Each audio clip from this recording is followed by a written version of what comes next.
welcome to another week of the Abuse Cartoons live stream.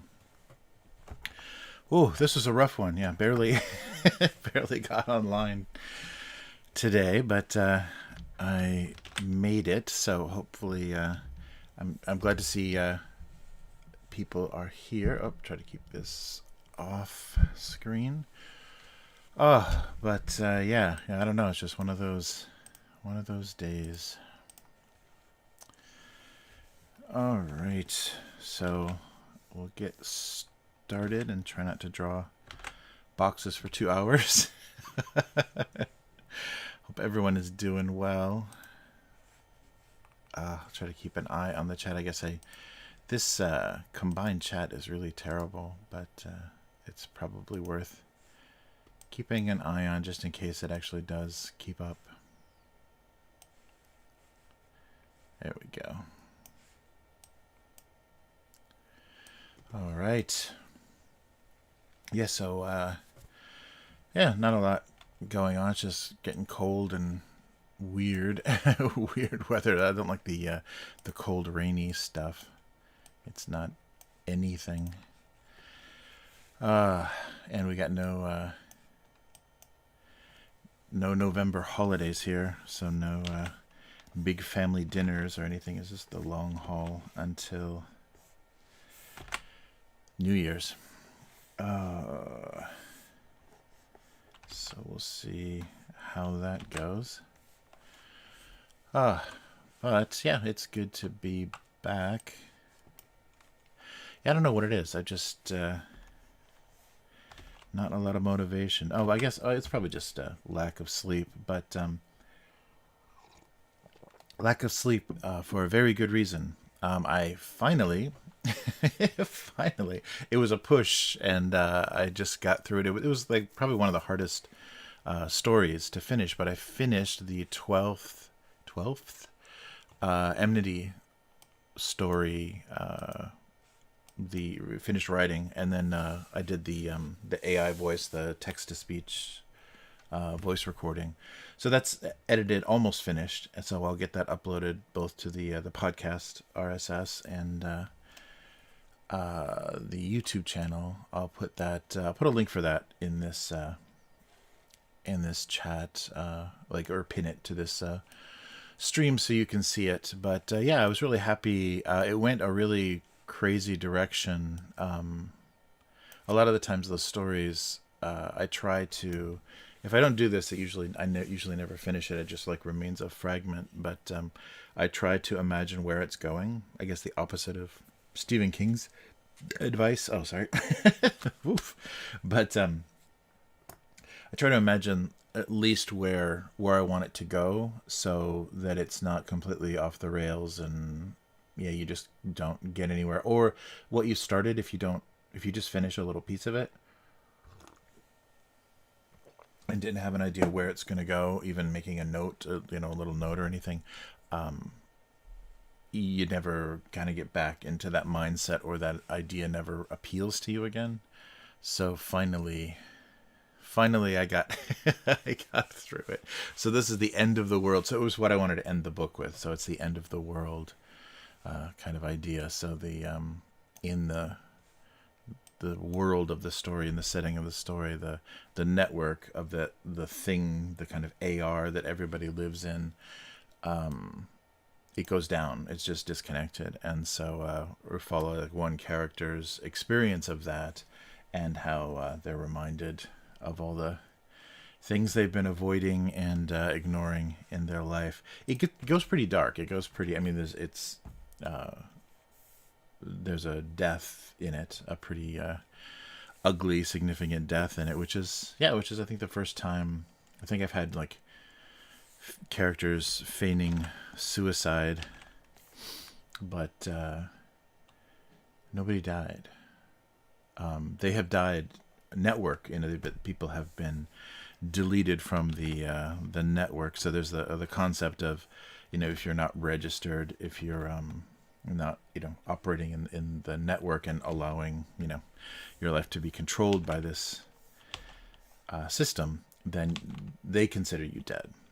And so I play around with that idea. That's the kind of, that was the first idea for it, is to how to make a ghost story in kind of a speculative fiction world, where it wasn't an actual spirit or a dead person. It was just a person that deleted their account or wasn't on the network, and how the system would handle that, and then what that kind of social status would mean.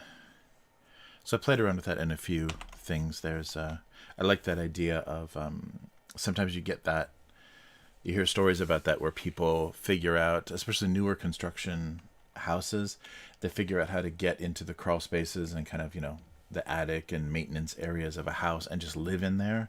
So you've got this family just like having their normal life, and there's a person that when they go to sleep or when they're not home, creeps out of the attic or, climbs out of the crawl space and like, gathers some food and things. And so I like that idea of that kind of person, and just decided to make it a kind of a ghost, a non-existent, or a person that didn't exist in the system, and like how that was significantly. So it was a person, it was a family member instead of just some random homeless guy. But yeah, so I liked playing around with that idea. I think we're going to have,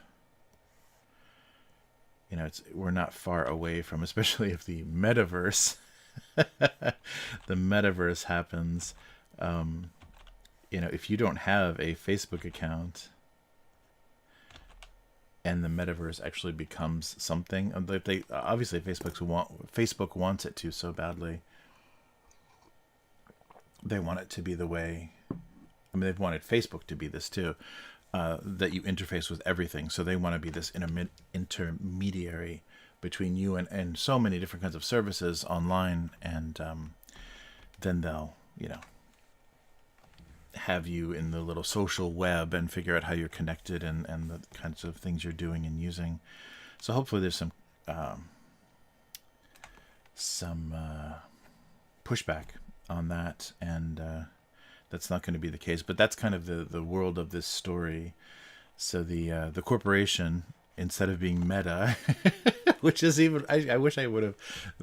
Reality always trumps fiction in so many ways, because meta is the worst name for anything that is going to have like layers of reality and layers of kind of function. So the name of the corporation in my stories is Nmity, so without the E at the end. So it was like an acronym of the initial owners or initial founders' names, and one of them dropped out. So originally it was Amity, and one of them dropped out, and their name began with an N, so it went from Amity to Nmity. And yeah, so that's a little, I haven't fleshed that. I should put something like that. That hasn't made it into any story. That's just my own little personal, or my own little background that I've been thinking about. So I should put that. I should build a corporate page for this fictional corporation and have that kind of history in there, just as to entertain people and kind of flesh out the world. That would be fun, kind of a fake wiki or something, just a corporate background. But yeah, so the 12th story is done, so I want to move forward and collect those first 12, and they exist on the YouTube channel, so I guess I should find that. Where is that? Oh, I can actually just do it from here, can't I? Yeah, I'll put that in the chat right now. If you haven't, I've talked about that, I've talked about it several times on this live stream, kind of cross-pollinating. But oh, and somebody's asking, did you mean nifty? No. There we go. So here's the channel, and it's so tiny that it doesn't have a nice URL. I think you have to have 100 subscribers to even ask them how to dare. Hey, Sedona, how's it going? So here that is again. That's the Nmity channel. So the 12th story isn't up there yet, but it'll be up there tonight. Nice to see you, Sedona. It's been a while. I've been missing your inspiration in the writing process. But the 12th story is done, and it's a little bit different. I was surprised, I was worried lengthwise, oh, this is really short, because the page number, it was half the number of usual pages.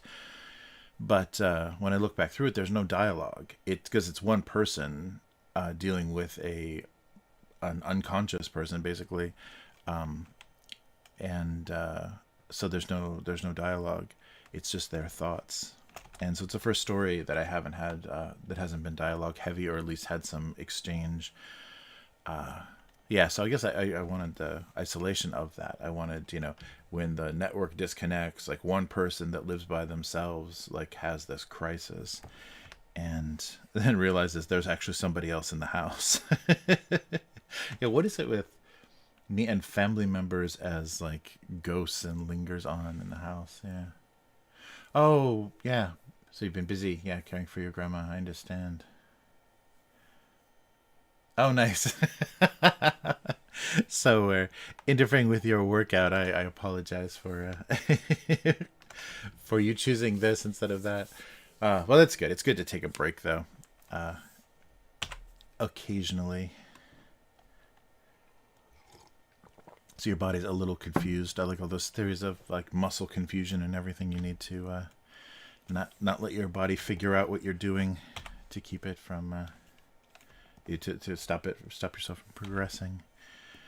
But yeah, so it was unusual, and since there was no dialogue, there's no double spaces, there's no short lines and double spaces in the story. So I was worried it was very short. I was worried it was about half the length of another story, because I just kind of follow through the narrative and don't pay attention when I'm writing to, oh, I need another page here, or maybe I should go back and add something.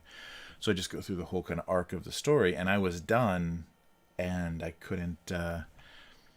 I guess there could have been some memories or flashbacks or something that, because there is some of that in the story. It could have been padded out, but it hit every kind of point that I wanted to make, or every image that kind of came up. So I was worried that it was too short. And actually, it's one of the longest stories. It's going to end up being.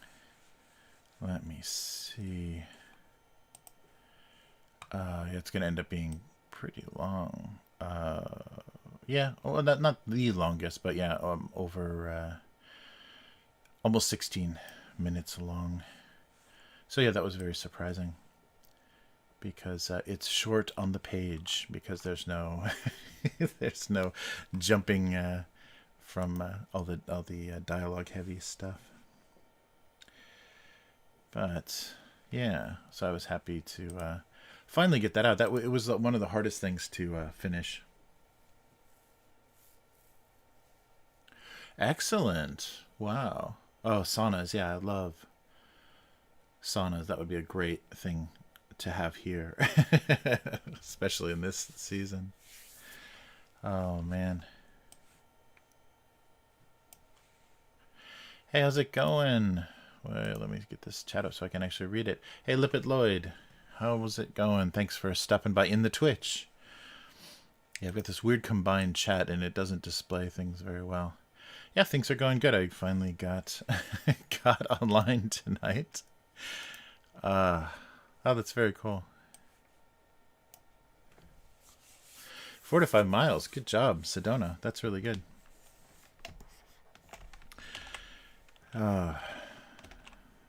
But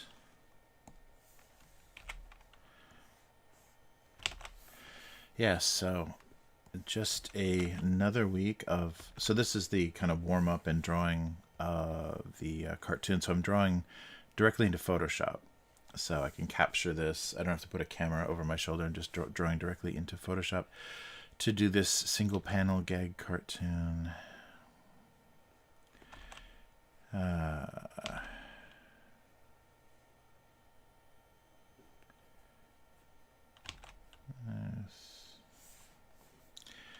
But yeah, maybe not bottles. Yes, it just starts out. My warm up used to be a little bit more diverse. It just has become boxes lately. But that used to be a thing that I would just do with a Sharpie, is just sit with an A4 page and just fill it with these little drawings. So was a big part of the inspiration for this. So I could do that for hours once upon a time. Then when it switched to digital, that became a thing of the past. This is the digital equivalent of that. But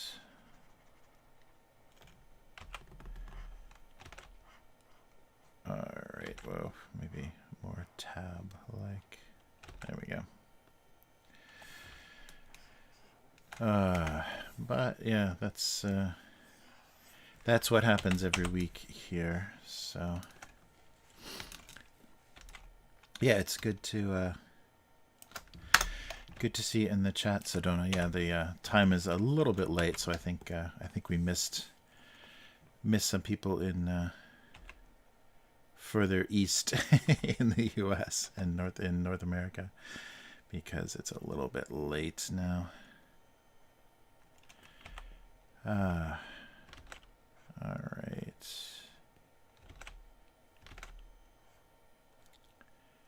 There we go.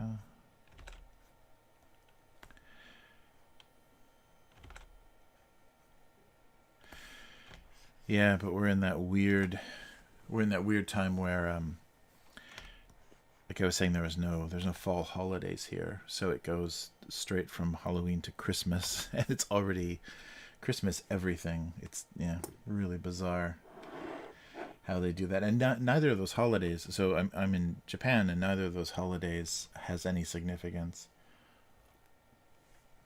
There's no cultural significance or real connection to it. So there's this weird this just weird time where we're celebrating Christmas starting November 1st, but not really. It's just an excuse to kind of try to get some people shopping, because it is a little bit of Christmas gift giving, especially if you've got kids. They get a present and usually unwrapped. Yeah, it's very funny.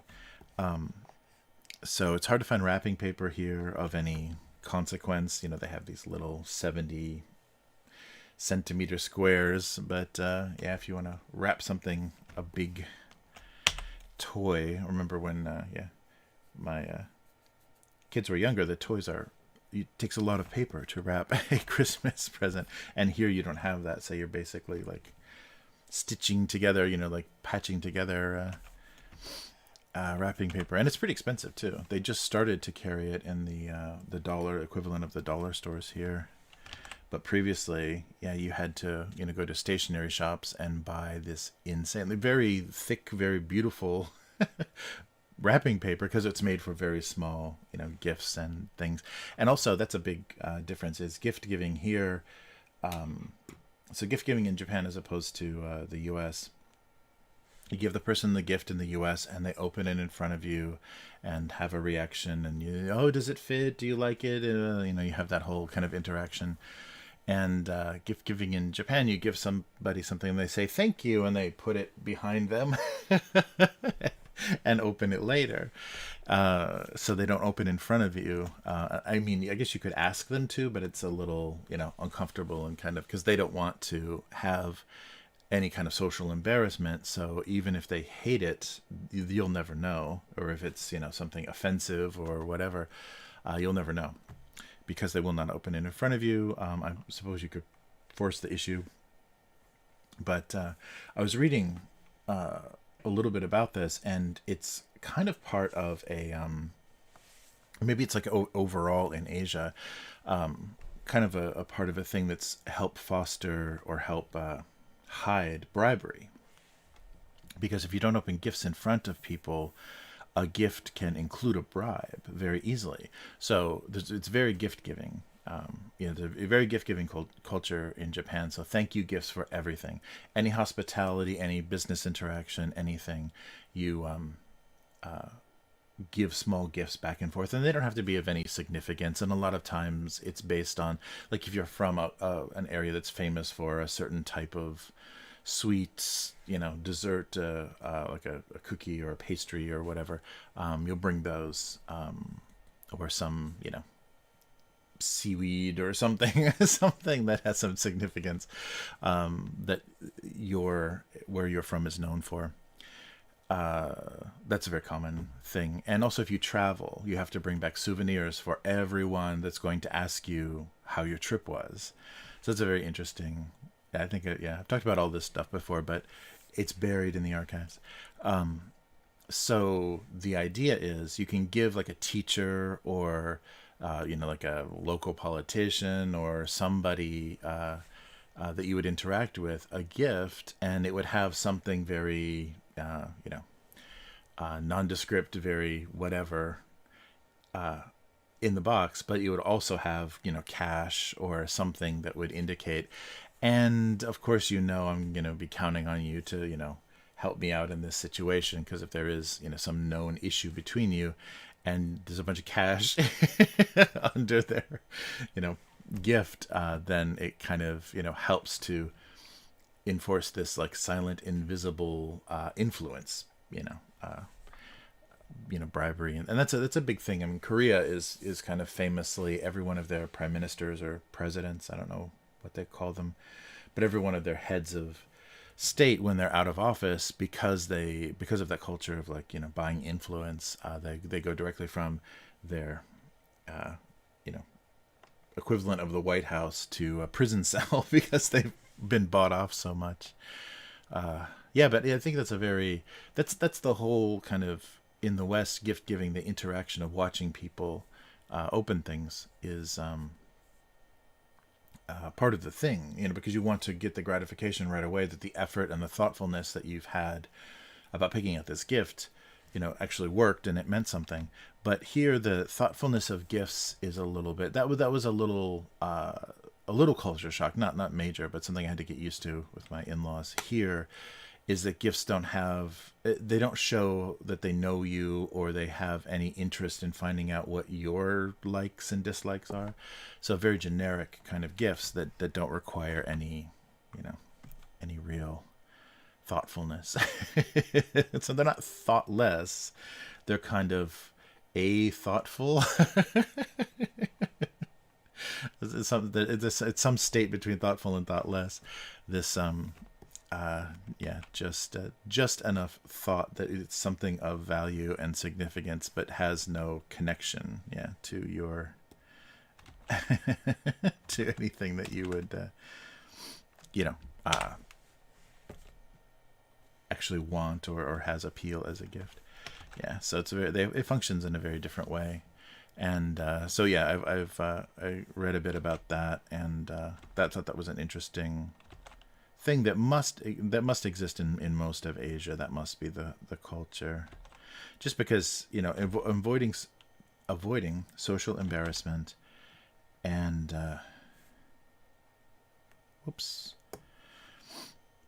and then also being able to have kind of invisible interactions, I think is a big part of it. So we'll see.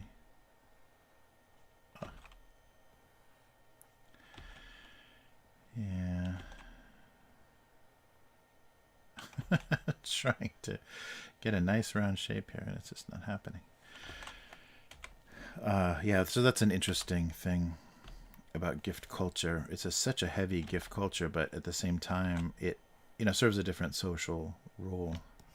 It's not meant to kind of connect you in like, you're showing like care or at least understanding of a person. It's just like, yes, you are involved with me in my social circle, business interactions, whatever, and here's proof of that. So we'll see how that how that goes. Always this is that odd season. But it's going so fast anyhow, so it doesn't matter. Ooh. I can't believe halfway through. Oh 16th, halfway through November. Jeez. I think I was just trying to figure out if it was still October, like last week. Not good. All right, I'm not going to draw cans anymore, I think.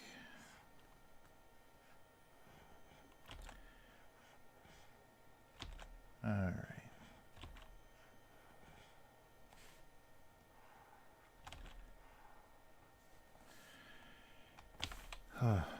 So. Hi, Michael Scott. How's it going? Oh, Combini Confessions. Nice. Yeah, I saw. I keep getting somebody in my stream, some Japanese guy that's, I guess, famous for hunting at convenience stores. But I didn't read. I just like saw the image in the headlines, and he's like standing in front of a convenience store holding something up. And his, I don't think it's YouTube. It actually might be like a television, like a segment on like a news show or something. But nice. Yeah, it's a definitely, especially like the employee culture of the convenience stores has to be pretty interesting because they have to, whatever location they're based in, they see it all. They are exposed to everything, and especially if they're in a big city, like they have interactions with criminals and things that end up they end up having that security video pulled, and so when they're showing, yeah, crazy situation. Then I also have to deal with a lot of perversion. I was really surprised that because it's usually younger people, or very often is students working at convenience stores, some of the women and possibly some of the young guys have to deal with weird sexual harassment, like people exposing themselves and stuff and trying to do it. There was this really weird video of this kind of serial flasher, I guess is the best English term.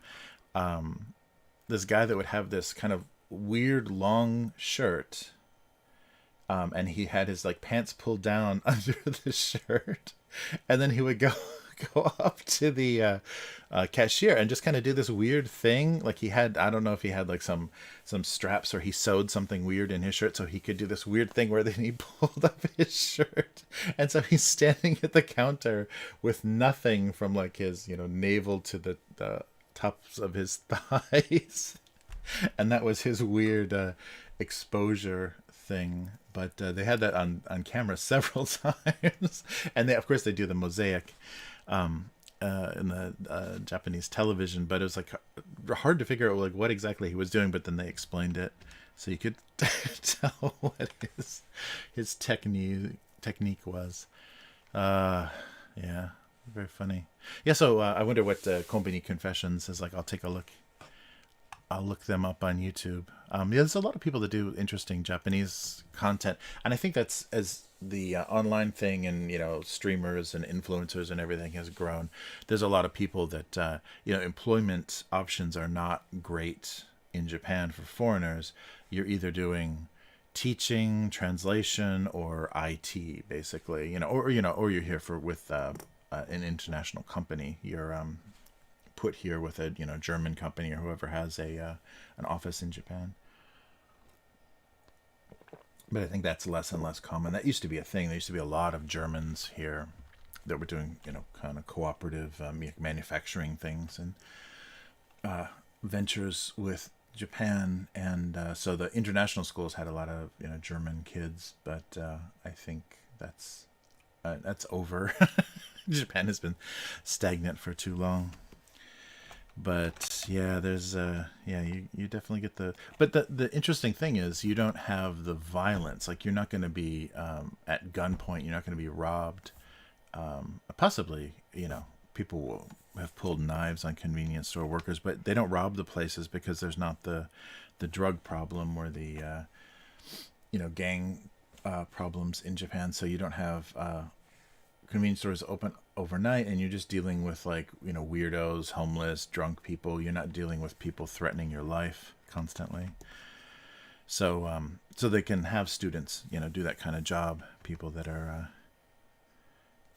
not exactly going to be able to handle anything going particularly sideways. But yeah, I thought that was that's very different, because that's always my thinking is 24-hour, like the little gas station convenience stores and anything, especially depending on what areas they're in. They have like bulletproof glass, and they're pushing things through the one-way kind of doors and stuff. So you got to be pretty hard to deal with that job. But yeah, that's a difference. Yeah, it's so funny though, because the quality and kind of how much people interact, and that's an interesting kind of history, the evolution of that in Japan, how they push convenience stores to replace so many things. And in some ways it's sad because it's replacing small, local businesses, and they can provide things. And I think I talked about the tension and the push and pull between the small liquor stores, local liquor stores, and then the small little tobacco, where they sell cigarettes, those little windows that are basically just a little closet with a counter, and you walk in, you move the little door, and you go in your closet and you sit behind a counter and you just sell cigarettes all day. So that's all they carry, and those little shops get some protection against being forced out of business by convenience stores, because convenience stores won't stay open in areas where they can't sell alcohol and tobacco, because that's majority of their sales. So yeah, it must be a very interesting story. I know someone's already written about it, but an interesting story how they've evolved. And you see so many people, like a lot of office workers and construction, people that do different labor jobs, where they're stationed in different places for extended periods of time for different projects. They have daily interactions with the same convenience stores, and buy their lunch every day or whatever, because you always see construction trucks parked in front of convenience stores that have parking lots, and the whole crew goes in and gets their lunch and buys their cigarettes. So yeah, it has a very different relationship, and the quality of things is much nicer. You can get actually fresh produce and things in convenience stores. It's not very regular, like their inventory, just like that's the business model, is their inventory is gone by the end of the day. They stock just for the needs of a day. But it's interesting, and they'll have a lot of funny things for obviously for office workers, replacement dress shirts and socks and things. Like there'll be a little area, sometimes it's like Muji, like sponsored by the Muji Dushi chain of stores. I think they have Muji in North America now. And they'll have all the little kind of replacement goods and things. So if you're something happens to part of your clothing or whatever throughout the day, if you get an ink stain or something on your shirt, you can actually change. So you can buy ties, shirts, and I think socks as well, like socks and pantyhose and stuff, in this like little section, like this little assistance for office workers section at convenience stores. That's pretty funny. All right, well, I'm getting away from only drawing boxes for an hour, so that's good. All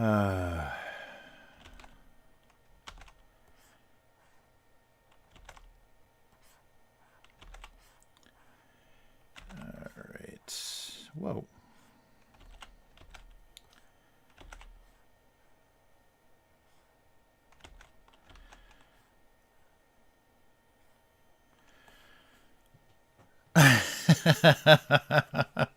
Hey, there's a Korean visitor on Twitch. How's it going? Konnichiwa. Sorry, I can't read your name. It's in Hangul. Nice. Thanks for stopping by. Yeah, unfortunately, it's not. Yeah, there's no gaming going on here. It's just cartooning in English. But thanks for stopping by in the chat. I wish I had an auto Korean translator. Oh wait, no, it does say Dubu Jorim. It does have some Roman characters after the name. Nice. Good to see you. Yes, so this is just a cartoon live stream that happens every week. That would be fun, is to have because you could actually do that in a live stream. I mean, the time difference would be tricky, but we could be writing this cartoon in multiple languages at the same time. So like, come up with, so the base would be English. So the humor or whatever would be based in English, but then have a discussion about like what works in what languages. And then the final product, there would be multiple, multilingual results. Yeah. For a while. Cause when I was first doing, I'm surprised when this cartoon first started in 2002, I got so much attention, I guess, because like web cartoons it was much fewer. There weren't the tens of thousands that there are now. It was a small number. So when a new one appeared, and especially when it was daily, it got a lot of attention. So I got like reviews on like Boing Boing and all of these sites that I probably could get on now if my life depended on it.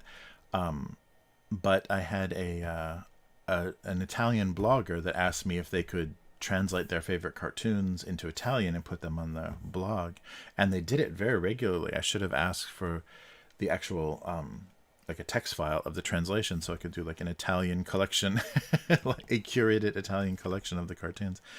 But I always thought about that, about how fun that would be to produce it. The problem is though, and I think especially in Japanese, like when I've worked with translators to do Japanese versions of this cartoon, most of the humor doesn't translate, and the style of humor doesn't translate very well. So it ends up being very different, and which would be a fun part of the discussion, is what works and what doesn't work in different cultures. But yeah, in Japan, the visual is so important, and that's why you have the extreme reactions. You know, you have so often in the either the 4-panel cartoons, or in, you know, Japanese manga, you have a panel where a character is just like freaking out or has that really, and that's a lot of like where a lot of the meme culture has come from, kind of weirdly imitating those extreme faces or characters that just personify an emotion, you know, some kind of like weird weird jealousy, or, you know, arrogance or whatever, you know, all those little kind of subtle internet characters. But I think that came out of the shorthand that Japanese comics use to show different emotions and things. And like you've seen if you've seen any Japanese comics, you've seen the sweat drop on the back of the head. So when someone's nervous, they'll show that big drop of water. When someone's angry, they'll show that thing that looks like a hashtag, but it's actually like supposed to look like a bulging vein. So it's like like a vein in your forehead bulge. So when someone's angry, so they have this like visual shorthand that works very well. And then some of those things that don't make a lot of sense outside of the culture, but like the nosebleed, the like torrential nosebleed for a guy that's, you know, showing he's horny or turned on or whatever, or can't handle his like reaction to women. So there's all those different shorthands that like just exist, and so they get kind of lost in translation, or kind of like weirdly adopted in the West. But I think that thinking, that kind of idea exists. What am I? Where did that start from? Oh, yeah, that's right. Things lost in translation with this cartoon. So this cartoon doesn't particularly work well. I mean, it looks kind of cute, but not really for Japanese people. And if it makes any sort of puns don't work, and any sort of reference would have to be broad enough that it can't point at a specific like function of food or social interaction or anything, because it probably doesn't exist. So, hey, Lil Will, how's it going? Going good. Got a little bit of a late start because I was having trouble. I was just having trouble. No technical trouble, just like, I don't know. It just, sometimes it feels pointless. And I guess this is that season where the days are shorter, your serotonin levels or whatever get all screwed up. And yeah, it's just like, it was one of those, what's the use kind of things. Yeah. So I also had a weird, so all the bad news I get because of the time difference, like if somebody emails me, I guess this is true of, people, that 3 a.m. phone call, but overnight is when I always get bad news. And so my mother emailed me that her younger brother, my uncle, had a significant cardiac event, and he's not that old. So it was a little bit depressing. So I'm kind of trying to measure, and I guess sadly, no, okay, so this is all related. So I got that news, and I'm trying to measure like my life expectancy based on, of course, family, like relatives. So I'm kind of watching how my father's doing, and then how my uncles are doing, because I've got bad hearts on both sides. And so trying to figure out like, life expectancy, because I want to actually get finish some of these things that I've started in my life, like creatively. And so that happened, and I got that news, like, ooh, that's pretty young. So I looked at myself, and it's like, okay, so that means I've got like 2 decades left of being functional, and then I'm just going to be like rendered, alive but semi-functioning. I've got a couple of decades left. That's really depressing. So that was a big motivation for finishing that 12th story. So yeah, and it was also because the story was about death too. I think I like had it in my head, and like I had a clearer idea of what that character was going to be dealing with, and so that worked. That worked to kind of push me beyond, yeah, beyond my like writer's block or whatever was going on with that story, because I had the idea that wanted to write something, because I've tried to, in those 12 stories, I've tried to flesh out a little bit of that world, and so what happens when it goes offline, and what happens when the like network that you're part of, the system that you're logged into, when that network goes down and you don't have any interaction with it. And I didn't go into like, looting or, what people would actually be doing if they thought they could take advantage of it. It's just one person in an isolated situation where they chose to stay at home, stop working and stay at home, and they just basically, online shop all day. And what would happen if that life just, suddenly went away, and then they realized, oh yeah, that's right, I've not only chosen to kind of step away from my life and the people that I used to care about, but yeah, those people are actually still here. So yeah, so it was funny. It got a little, I think it's a little dark, and it was hard in the audio version of it that'll be on the podcast and the YouTube channel. There's a lot of alarms and things going on, and sound wise that would be, I think, too annoying. So I had in the text, if it recognizes that there's some sort of alarm or some kind of repeated beeping, or the system is doing something, system of like the house or whatever is doing something, I didn't continue it through the entire scene, because I don't think that would even be listenable. So I just like indicated that it's happening, and then it disappeared out of the soundtrack, because that seemed like a difficult thing to figure out, because it would be a great thing to build tension, but you can't really listen to a story being read while you're listening to like an alarm going off.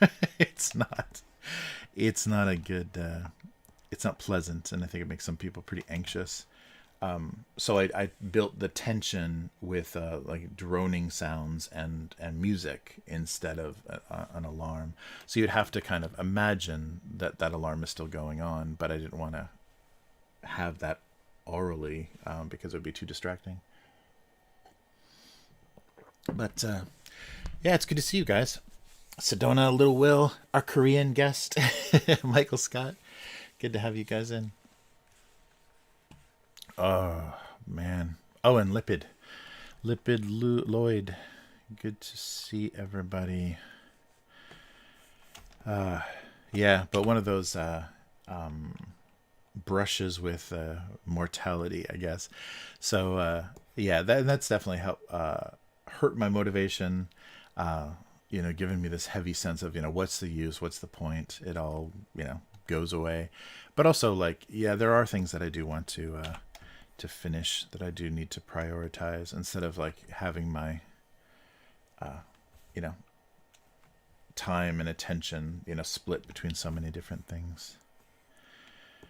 All right.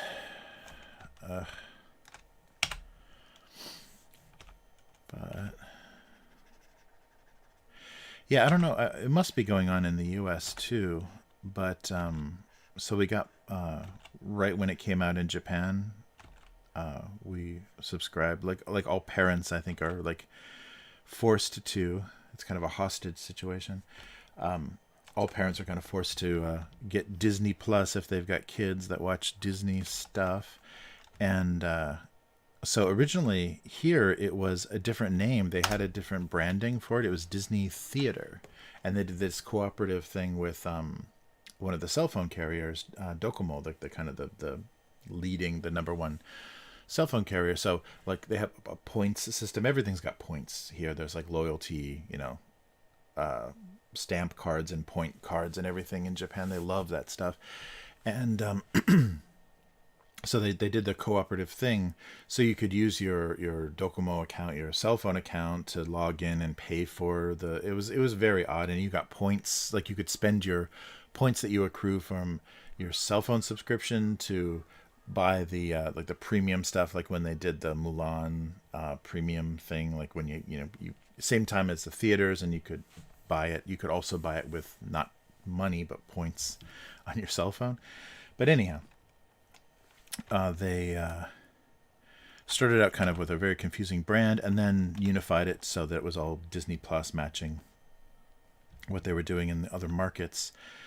And then just suddenly they made you re-download the app and reload it if like it was open on a website or whatever. Completely reload, log out, and log back in.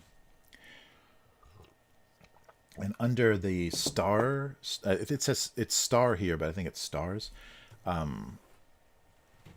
Because I think if you're pronouncing that in Japanese, so stars wouldn't be stars. You would read it as stazu. So it would be stazu. And so, yeah, it was nice. Oh, hey, unknown girl. Hey, how's it going? Oh, yes. Yes, I finished the 12th Nmity story. Good. Oh, it's good to have you on, unknown girl. You are the, I think, one of my few readers of those stories. So yeah, I finished the 12th story, and it is the unimaginable end is the title. So it is the story about like the end of the world, kind of on this small scale, the end of the world happening. And I'll repeat myself a little bit from earlier, but it was funny. I finished it, and it was half the number of pages of the usual story, and I was like, okay, I guess I'm gonna have to go back and really pad this out. But I did everything I wanted to do in the story. I got, I told the whole thing and had the nice arc to it. But I realized there's no dialogue in it. So that's why it's so short, because it's much denser. The text is much denser, and you're not skipping so many lines because of just different lines of dialogue. So there's no dialogue in it. And it's just one person interacting with their house and their family member. Nice. Yes. It will be posted. So I'll post that tonight. I'll put a link in this description for this stream. So I just finished this morning. I just finished editing the story, but I got to give it like kind of one more pass through to make sure the levels aren't too crazy, because it's got alarms and things in it, and I think some of that can be a little bit too, especially if you're listening with headphones, it can be a little too and just annoying or distracting to have really loud alarm sounds. So there's a lot of little beepings and things because everything is malfunctioning because the network is offline. So that's finished, and I'll upload that both to the RSS. I think I'm going to switch. I don't know what I'm going to do with the podcast, because I'm not going to be able to keep weekly posts. I guess I should just self-host the podcast instead of using some other service. But but there'll definitely be both in the podcast RSS and the YouTube. It will be up. I was stuck forever, and I think it took the bad news from a family member to actually connect me to that situation, because it is about death. It's about it's about losing a parent, basically. And I liked the beginning of the story starts, it's the idea of, oh my God, everything's fallen apart. It's all over. And then it focuses like immediately down on one person's very specific situation. But yeah, we'll see. We'll see how it works.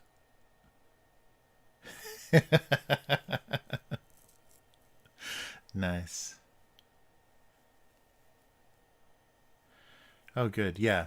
Headphones. I have to be careful. Anything that I edit the audio for, I listen both on like monitor speakers and then headphones, just to make sure, because the balance is so weird, and you do get a different sound mix and stuff ends up being a lot harsher in headphones. And there's not, I mean, you'd have to literally do, to make it perfect, you'd have to do two separate mixes to suit kind of both of those, like, so the compression and everything worked well on both of those situations. But I try to just do a happy medium and just lower it so there's nothing that, like, you know, catches you off guard and hurts hurts to listen to. But yeah, and I'm a long way from being a master at any of that. Oh wait, I can just, yeah, do this. There we go.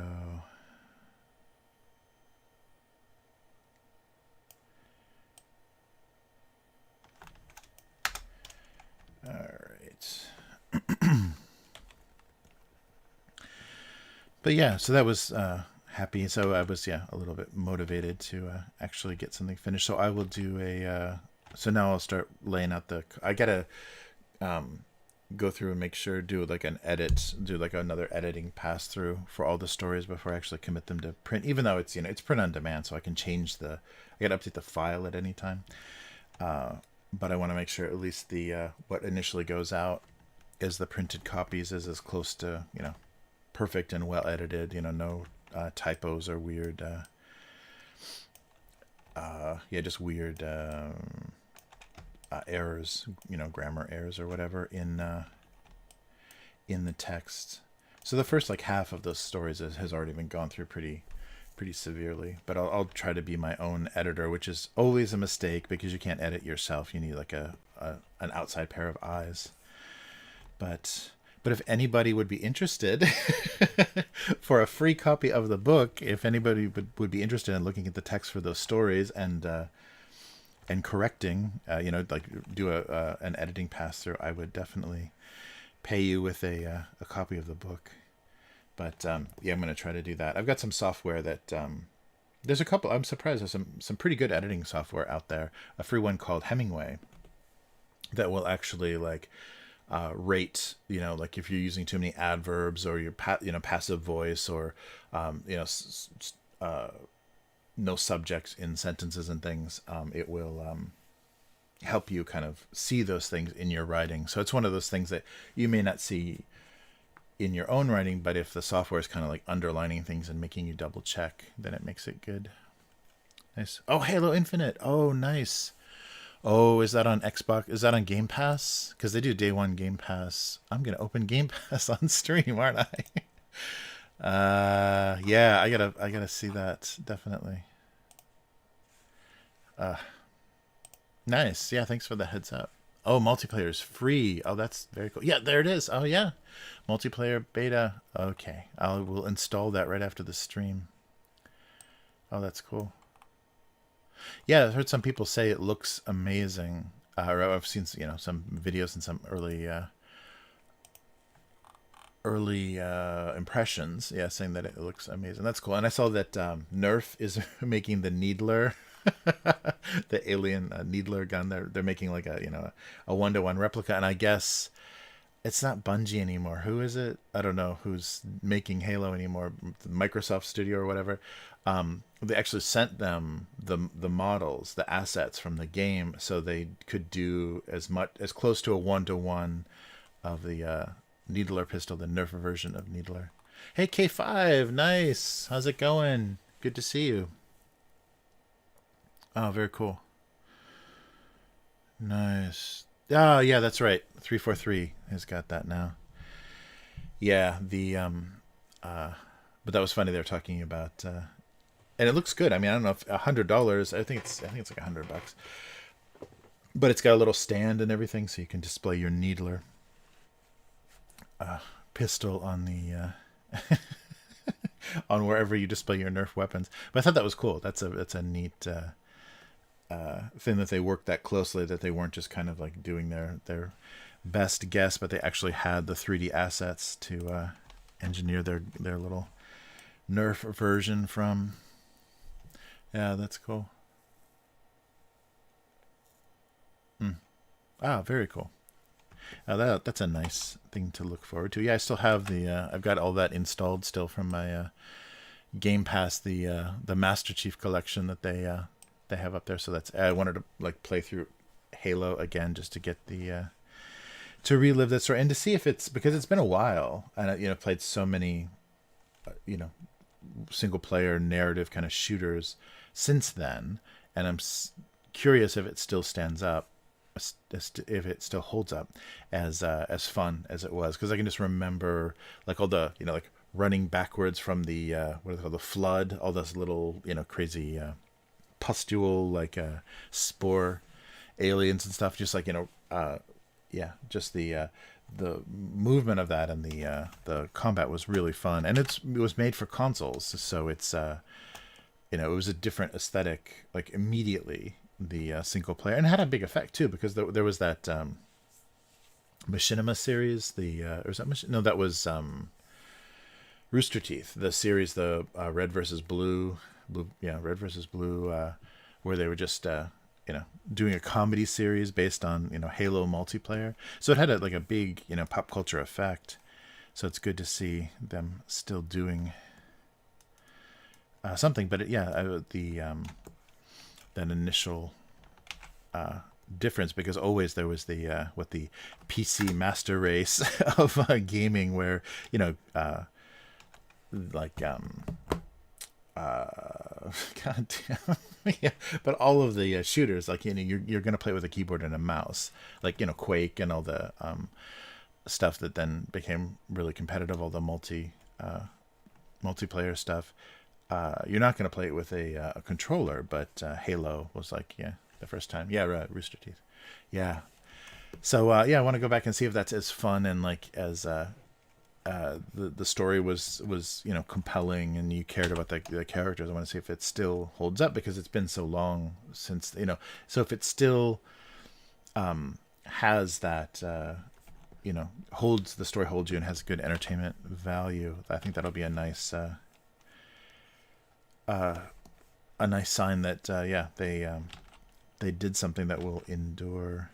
So I was curious, to go back through that, because some of the stuff, like, and another one that really holds up, I mean, graphically and maybe some of the game mechanics, but the writing and the story, like the world building of the first and second Mass Effect games is really amazing. I don't think they haven't done that to that extent for a while in a lot of games, because I was just so amazed how easily you'd have this NPC off to the side, and you could interact with them and listen to what they're like complaining at some local bureaucrats office or whatever, and you could ask them what's going on, and you start to get this backstory of this alien race in conflict with being included in this whatever they call it, the government of worlds, the universal kind of organization, and the hierarchy of the different alien races, and the frustrations, and also like how unique each culture was. And just in this little interactions, they did so much world building, and made the strange aliens, they weren't all just humanoids, just like the Star Trek thing with like bumps on their forehead. There was like a bunch of variations of types of aliens, and they all were interesting. So they all got some a little bit of spotlight and a little bit of time in the world building of the narrative. And I think by the third game, that was much less. They were so into their big story that kind of went away. But I was always amazed, and especially in that first Mass Effect, how everything you interacted with, and especially like your teammates and stuff, you had to do kind of loyalty missions and things for them. So you got drawn into their narrative, and if they were an alien or whatever, they had a unique kind of interesting story. But just any little thing standing around, if you could talk to it, it did world building, and that was pretty impressive. I always thought that was pretty remarkable, because it's the sort of thing you're trying to do if you're playing like a tabletop RPG or whatever. That's the thing that you really want to do if you're building your own game world or doing your own like homebrew setting or whatever, to be able to do that kind of world building so quickly with just a very short interaction with a player is very impressive writing. Really good good writing for those few games, and then Andromeda came out, and they didn't care about anything.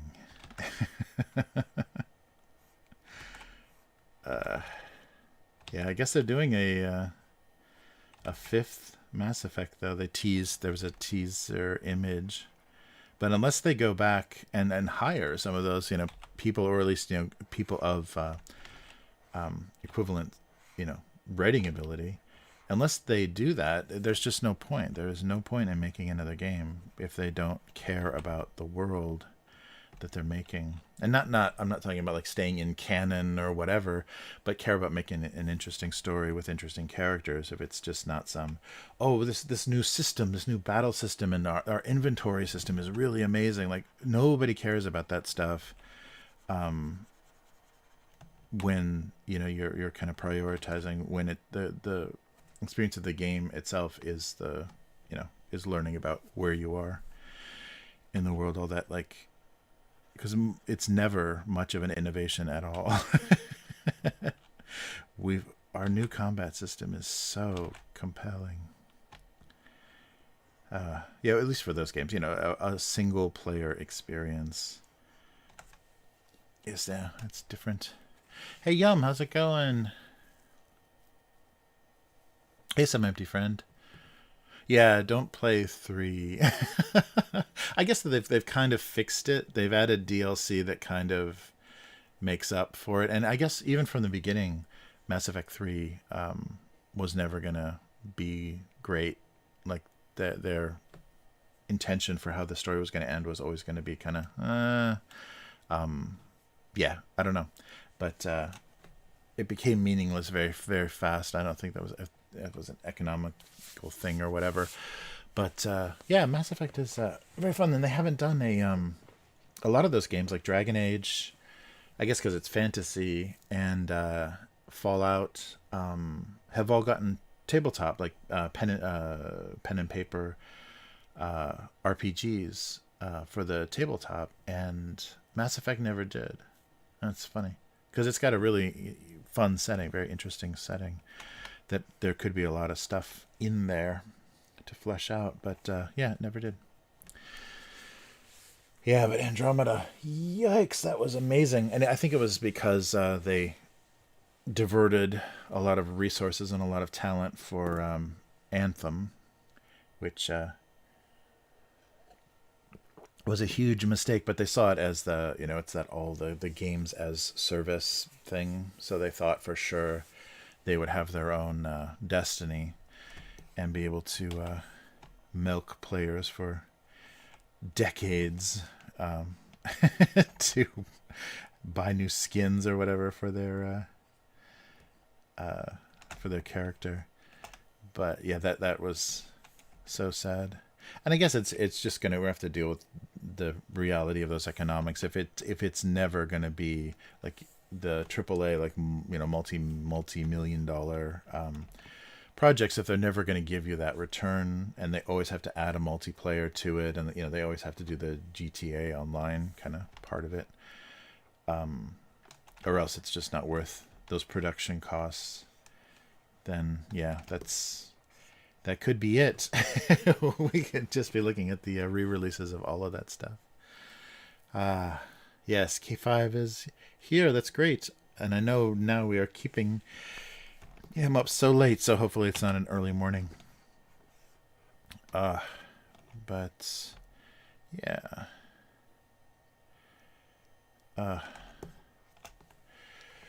Yeah, it's funny. Yeah, I never get into and I have it, but I haven't ever played the Horizon Dawn. What is it? Horizon Dawn Zero. There's no zero in it, is there? Just whatever. But I remember seeing the early like teases and stuff, and it looked like a interesting setting, a compelling setting where it's kind of like this, more native, more tribal culture, and the wildlife is synthetic. The wildlife is robotic, and you're like hunting these like robot animals.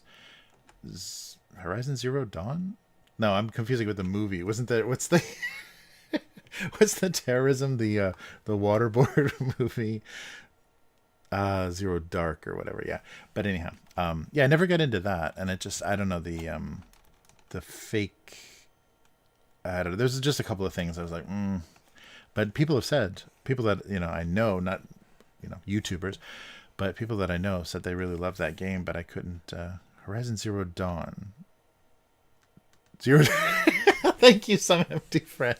Yes, my brain. If I turn off the camera, no problem. That's right. Yeah, Horizon Zero Dawn and Zero Dark 30. I think they should be combined. I would. Yeah, I would like. I would like to see the crossover. So it would be what Horizon Zero Dark 30. Horizon Zero Dark 30 is the new mashup that we need to see. So basically, you torture robot animals, robot wildlife, to get information out of them. Yeah. So the tribe of the story has set up their own Guantanamo, and they black bag wildlife instead of hunting them. Oh man. Yeah, but yeah. So I never got into that setting. People said it was interesting, and I watched some video, but I never liked the Destiny setting. I love the design, the armor design, and the kind of art direction of Destiny, but the story looked really bad. Just not very interesting at all. Kind of weirdly generic and stuff. So yeah, I never got motivated to play Destiny 1 or 2. But I guess that business model is okay because people are thinking or trying to recreate that. But yeah, it's very odd. But Halo Infinite, that's great. Great to see. Oh man. Yeah. On stream, I know nothing.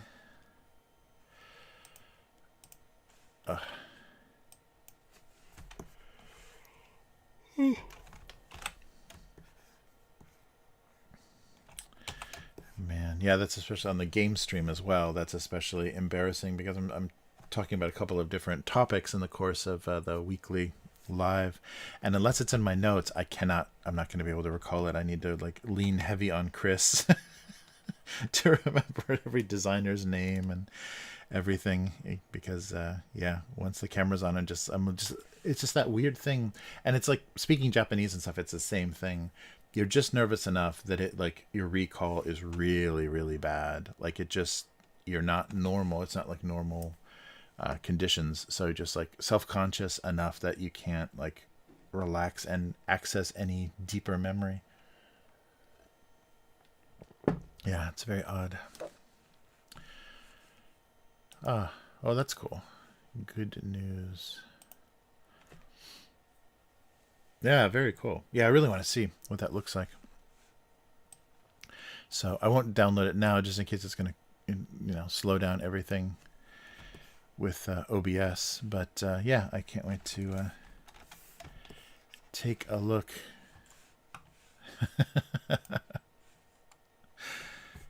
Nice.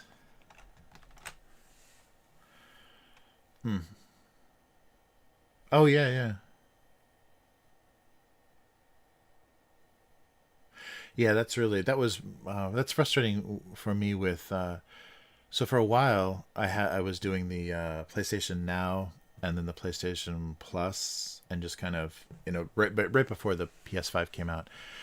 I was leaning heavily into that for gaming because it was easy just to lay back with a controller, more comfortable to lay back on a sofa with a controller than to sit at a desk with headphones and my mouse and keyboard.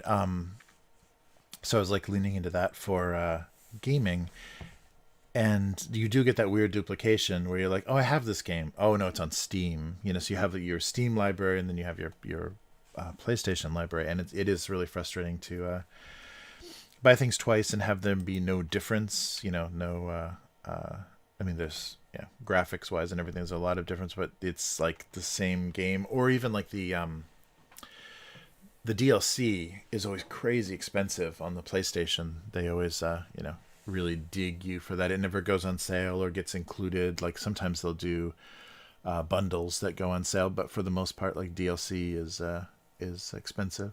So it's always I always have a better version of it on the PC. But yeah, that really sucks when you've got duplicates of that. And back in the day of like the 360, like PS3, PS4, and 360.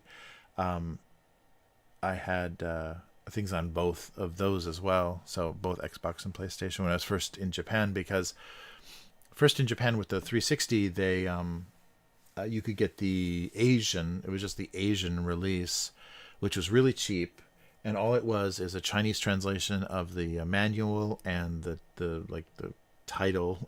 There'd be like Chinese underneath the English title, but otherwise it was an identical game. There wasn't any subtitles or anything in the game, or if there was, depending on your system settings, they were off by default.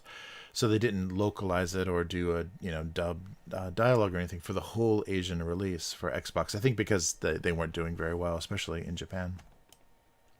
So when I first got to Japan, I could get things so cheaply. Those Asian region releases were super cheap, and they were just the exact. So I didn't have to import anything, and that was back in the days too, where Amazon was not shipping internationally. Like there weren't international marketplace, sellers or anything. So nothing came from the U.S. this direction. So you had to deal with the local versions of things. Yeah. PlayStation. It was a real turnoff with all of that stuff. So that was what I was doing for a while by default, just because it was easy. I had my PlayStation hooked up to the projector, and it was the PS4, and so it was easy to deal with. And that's how I ended up finishing Cyberpunk is on my PS4. But they it was just that was really frustrating to have things on both ends. But now with the Xbox, the Game Pass, that's really good. I mean, that's really a cheap way to play day one releases and things. And I don't really have. You've got a decent enough library of stuff, and I don't really. I'm so far behind. There's so many things from previous generations, or previous releases that I want to play that. It's a good combination. They have a decent library, and there's also new releases, so it's perfect. Yeah, PlayStation needed to do better with their all of their streaming and offerings and everything. And it really sucks. Oh yeah, the worst thing. I think I might have complained about this, but the worst thing, if you ever make a purchase error. With the PlayStation Store, you are fucked. Their customer service is garbage. They make you ask them in a chat, you can interact with them in a chat or sit on a phone line for hours, and but you can't do that cross. So I'm coming with a Japanese IP address or Japanese phone number, and I can't interact with North America. They literally just hang up on me and block me if I try to come in from a different region. There was zero support. So I tried to do it with the UK and North America to try to get some sort of response. Because they do a weird thing where if something's on sale, it still looks like it's on sale until you check out, and then the price jumps back up. So I made a purchase error when I wasn't paying attention, and there's nothing you can do about it if you're outside of your region. So my PlayStation is North American region. My account basically is in North America, but I have no customer service because I'm outside. I'd have to literally get on an airplane and fly back, and even VPNs, nothing would work. I tried all kinds of tricks to spoof their however they're intercepting, on the PlayStation site and the customer service and everything, and they caught all of it. So yeah, it was very annoying. Yes, yeah, that's amazing. That yeah, Game Pass. And that's why I did it, because I don't have an Xbox. I don't have a current Xbox, but my PC is like my main gaming thing right now, and that works so much better. Yeah, it's really nice, and so much cheaper than even chasing Steam sales and stuff on a lot of stuff that I've wanted to play. I mean, it's like the frustrating part is you don't own it. If I canceled the Game Pass, then just like with the PlayStation, that stuff goes away. But you do have the option to, like, with a discount, buy stuff that you do want to keep.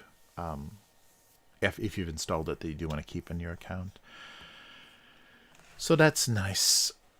Yeah, but yeah, PlayStation is such a mess as far as how they have so many things set up, and their regions are terrible. That was amazing how brutal their customer service was. They're just like, you're not in America, fuck you. It was amazing. I was like, okay, great, thank you, PlayStation US.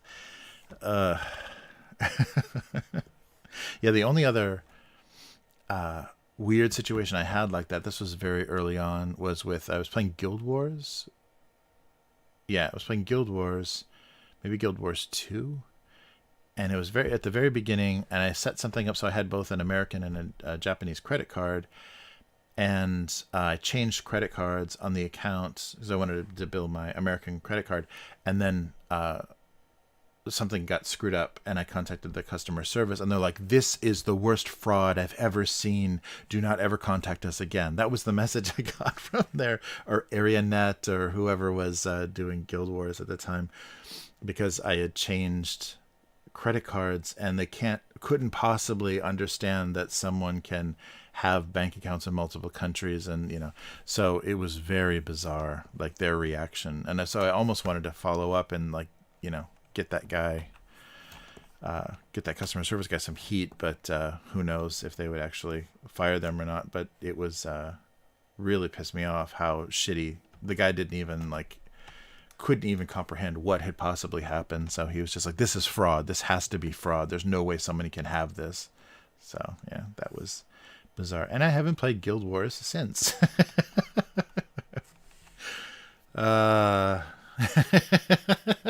Uh-oh, Yum is going all patriotic on us.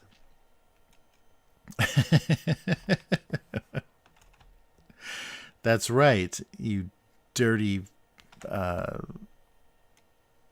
expats. You living outside your home country. You're all scumbags. You don't deserve customer service. Yeah, but that was really weird. That was the Guild Wars thing. Was like, what the hell? So that was an early experience after I left the US. So I was really anticipating, like, oh, it's going to be a nightmare. This whole situation is going to be a nightmare, trying to balance these things. And that was still at the time, I think, where we were going back and forth. Like, the genius idea was to spend half a year in the US, half a year in Japan, and kind of time it where we changed the season, where we changed around New Year's. So we came back to Japan. We had Christmas in the US and left after Christmas and came back to Japan for the New Year's. So we got both, end of the year happy holidays, and then could have spring in Japan. And then by when it started to get like kind of, summer, the worst of the summer was setting in, like, before September, to go back to the US and have nice fall in the US. And that was the most expensive, insane thing to ever try to do. Yeah. All it was is just, like depressingly throwing out expired groceries because you were gone for 6 months. Yeah. America. PlayStation America. That's what they should call that wonderful customer service. Oh, man. Yeah, it's got to be. Yeah, I don't know. It's got to be endlessly frustrating to... like, even so, if you're even living in America, if you've got like foreign bank accounts or whatever that you're trying to use, it's got to be a nightmare. Really crazy. Yeah, I've had I won't go into all the stuff, but it's really frustrating. They definitely, must have been some scamming or some like weird movement of money or whatever, but it's becoming really difficult to balance both things and to maintain both a US and a foreign address. They just don't want you to be able to do that. So what are all of these, insanely rich people that are living all over the world? How the hell are they doing that? Because they won't keep accounts open in a lot of cases. So I guess maybe they just establish some sort of business. That's what I don't have. Like I don't have an LLC or anything that could operate as like a international corporation. Like I need to internationally incorporate myself, I guess. But I just, I'm not doing enough to make that possible. But that must be the only way to do this, because on a individual level, they screw you pretty bad. Doing that kind of stuff, having to, live in two places. It's very funny. All right. But, I'm not getting anywhere, am I? We've got 2 cans and 2 bottles.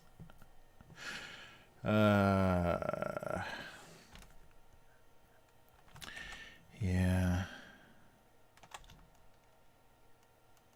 Yeah, and I'm going to be dealing with, especially being abroad, dealing with some pretty weird stuff soon. As far as like my, parents getting older and stuff, that's going to be really hard to figure out how to deal with that. Long distance stuff. All right, let's make this a little bit smaller.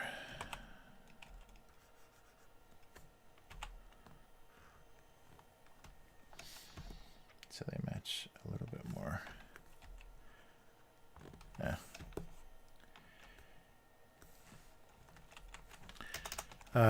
Yeah, but it's good to see everybody in the chat.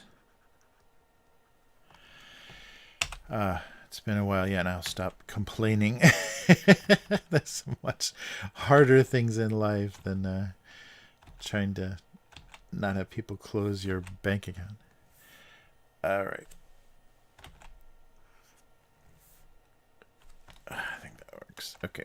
Yeah, so we'll do our little cans here. I don't know what they're going to be, but something like that will work.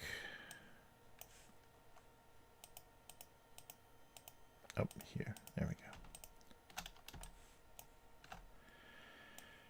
go. A couple of open cans. Open container joke. Yeah, that's so funny. There is no... I mean, the drunk driving laws are pretty severe here because there were some kind of famous incidences where there was I think a family that was pushed off of a bridge by a drunk driver and all killed, and the guy fled the scene, went home and drank a bunch of water. So then he came back after he knew he wouldn't blow over the limit. And I think so at that time the limit was pretty liberal, pretty easy. And people freaked out that he got away with killing a family and not even getting cited, not getting vehicular homicide and not even getting cited for drunk driving. And so that changed the laws here. So they became pretty severe. And so, but there is no open container here. As far as I know. I mean, I haven't tested it, but they don't... you can walk around, with open alcohol just about anywhere. And as long as you're not drunk and disorderly, it's not going to be a problem. Oh, nice. Oh, yeah, that's right. Battlefield 2042. Yeah, take care. Take care, though, Will. Yeah, I hope Battlefield is doing better than the beta. People didn't like that beta, but take it easy. Very cool. Yeah, well, enjoy. I hope I hope they iron some of the the bugs out of that. I don't think they did though. Yeah, I haven't watched anything on the game for a while, but it seems like they'll do betas and then it's kind of meaningless because they're not going to change anything. If it's a broken game, it's going to get released as a broken, unfinished game. That's the new normal now. Yeah, you just find out how loudly people are going to complain when it's actually released. You don't do anything to fix it. Nice. Yeah. Drunk drivers. That's really because it's like if you just, and I think that's what happened in Japan. Like they just tolerated a certain amount of intoxication as driving, but as long as people were like kind of paying attention and not being like falling down drunk, getting behind the wheel, but they were just like they were, a little impaired, but it they got home and didn't cause any problems. But then you have those people that will just be passed out, they'll be blacked out, and they'll get in their car and drive. So you can't have, there's no way to kind of say this is not okay and this might be okay. You just have to come down hard on all of it. That was a big culture shock. I mean, it wasn't a different culture, but when I was in New Orleans, we did some internet show there, and we're at a bar, and just drunkenly, I just walked out with my glass. Drunkenly walked out of the bar, and the bouncer grabbed my wrist. I'm like, oh shit, sorry, I couldn't take this out. And he didn't take take my drink away. He just took a plastic cup, dumped my glass, in the contents of the glass into the plastic cup, handed me the plastic cup, and then kept their glass. But yeah, that was so funny. I was like, oh shit, I wasn't paying attention, and the guy just dumped it into a basically a solo cup. But they have those just those little windows that open in the French Quarter that they're just handing alcohol out the window, so you can get like big beers and hurricanes, I think they're called. I don't know if they're rum drinks or something. But yeah, that was funny. So yeah, you can just as long as it's not glass, you can walk around with it. But yeah, so many other places though in the U.S. you cannot have anything, and it's there's certain levels of they tolerate a certain amount of it, because that's why they make in a lot of liquor stores they have the paper bag that's the size of a can or the size of a bottle, so you can, as long as you're not showing off the fact that you're drinking in public, they'll look the other way. But they can ticket you and harass you all the time. Hand grenades. There we go. Thanks, MMT friend. It's been a while. Yeah, it's been a while. Yeah, that's really funny.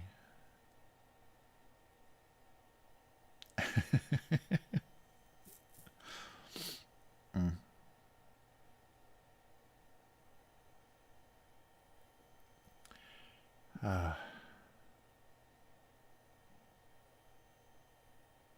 Crazy. The one time. Yep, that's it. That's the only time.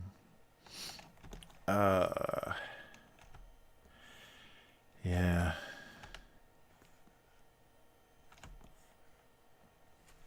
Mm.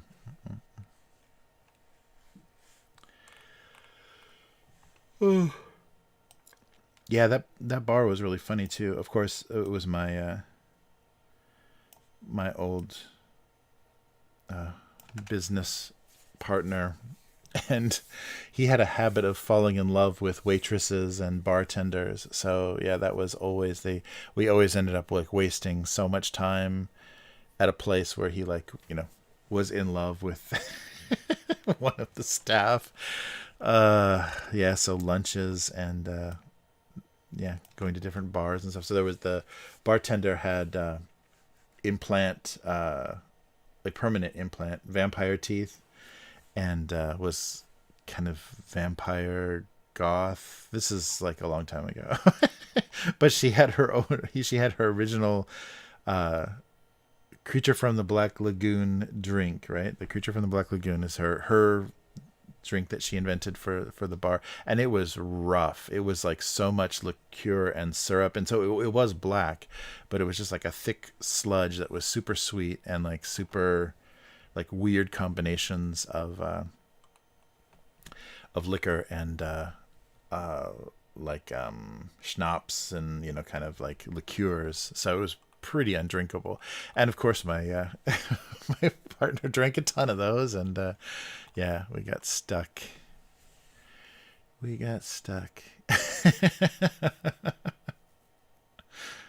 uh, mm. Oh, but yeah, that was always a risk. And I guess too, it may have been part of it may have been Los Angeles, because all the young hopefuls that are there to become actors and models and stuff, they all do. They're all servers, they're all waitresses and hostesses and bartenders. So the most attractive people. But yeah, I think he only ever dated Jamba Juice girls, so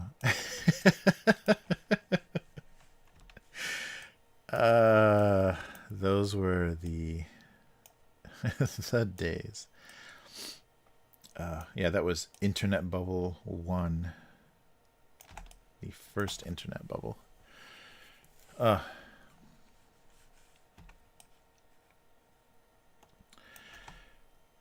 right, now we're not doing bottles. Let's see if I can come up with something else. Yeah,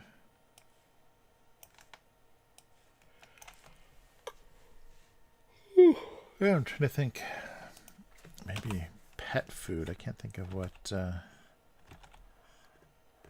really on my mind. Oh, that's what. Yeah, my ear is driving me crazy, but it's from wearing my glasses with headphones. Yeah, I think I've like rubbed my just that weird pressure. I just need better headphones. I think I just need something a little bigger cup, so it's not pressing right there. Yeah, because doing editing, I'm wearing headphones so I don't make too much weird repetitive noise for editing, and I think I've given myself a sore ear.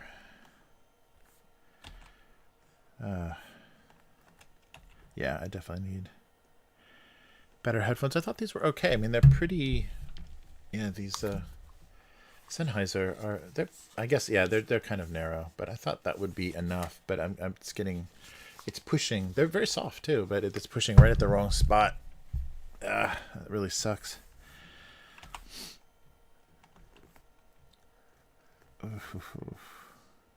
Yeah, that was a frustration when I was first doing the tabletop podcast.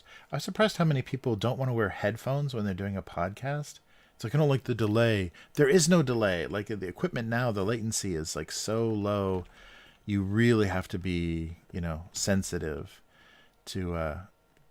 You won't hear your voice in any sort of delay, because I was coming right out of the board. It wasn't being processed or anything.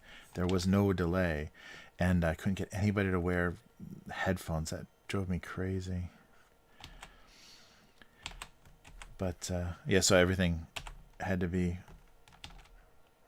mixed and balanced because people weren't paying attention to how they were talking. Yeah. Endlessly. I don't know what that does not look good. That looks terrible. It doesn't even look like dog food. Let's try it again.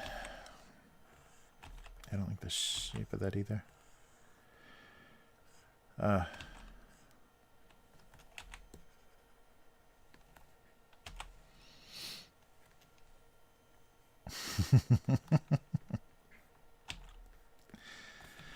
right.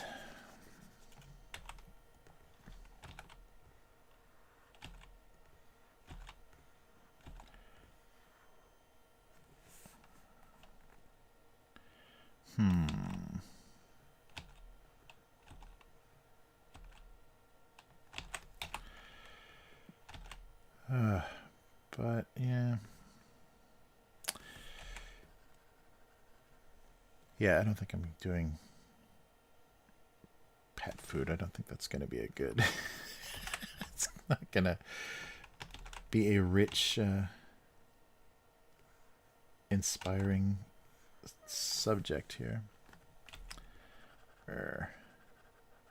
Yeah, I don't know what had me thinking that.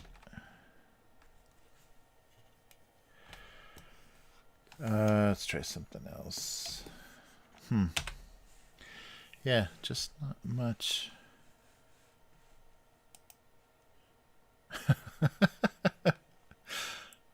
Yeah, every screen, like any still or screen cap or anything I see from the from this live stream, I'm always making really unpleasant faces. I think because I like talking and I'm like changing my expression, but usually I'm just going, like some unpleasant face.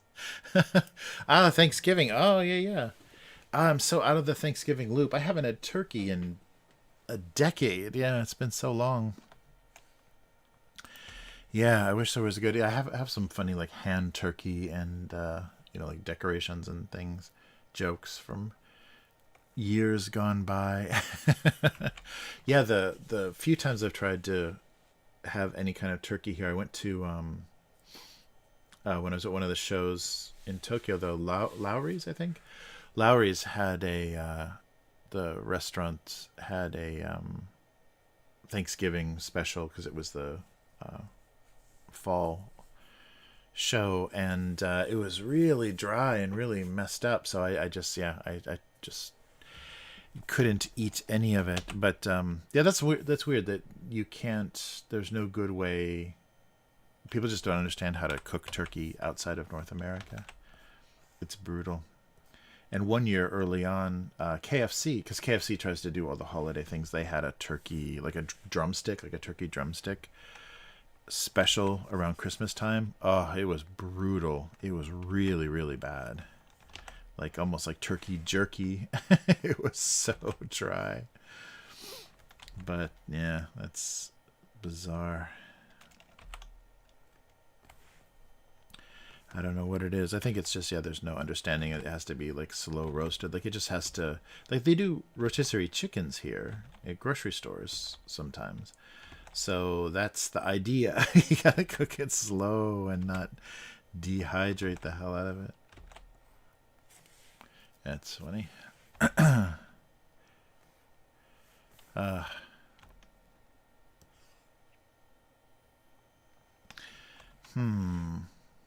Bowls? I don't know. Yeah. And I've heard some people have tried to, I think you can import a turkey. You could actually get physically a frozen turkey here, but it's crazy expensive. It's like hundreds of dollars. So you got to really, and in the ovens too. Very few people, unless you have a professional, like a Viking or like a big professional, stove and oven kind of setup, like restaurant style. Normal households here just have an oven, convection oven, microwave combo, which is too small to put any sort of bird in. You couldn't even do a small chicken very easily. So it's just not much of a thing because it's mostly fish. If you're going to cook something, you've got your little fish grill kind of deal in your stove. So yeah, nobody assumes you're going to try to roast a chicken. Oh yeah, that's right. Deep fry. That's right. That's what I should import here is a deep fryer for and I guess I'd have to just do chickens, but yeah, that would be fun. Yeah. I remember the place we went for Thanksgiving, the house we had Thanksgiving at my former in-laws. They would do both every year. They would do a roasted and a deep fried turkey because it was a pretty big holiday. And that's always the best. There's all kinds of great YouTube videos of people with putting too much oil in the pot and then dropping the turkey in, and because it's frozen, it instantly starts to bubble, and then the oil goes up over the edge of the pot. hits your fire or your gas burner or whatever, and then the whole thing is just on fire. You have a pot of flaming oil and with a turkey on a chain. Oh man. Yeah, that's a good idea though. Just to get a I have to get that set up though. I don't think they have, maybe for camping though. They might actually have that in Japan. They might have like a similar, like something you could use. But yeah, I don't think that's a thing. Okay, maybe the pet dishes will work. Let's see.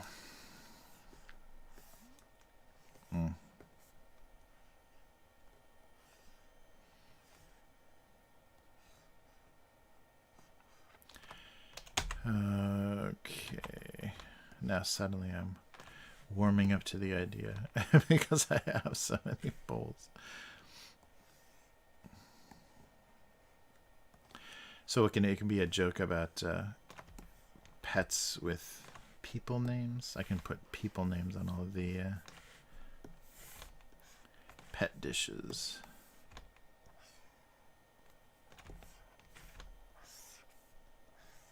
Oh.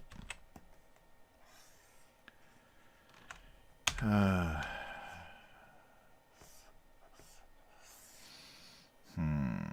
don't know composition wise what I should do.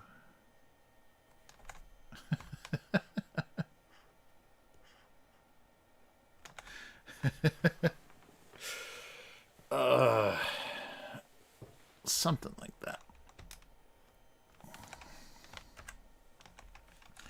Have so many dishes that other people or other people other pets might be breaking the yeah, maybe putting them a bunch together and then just have, I can do a mess of kibble all over the floor too.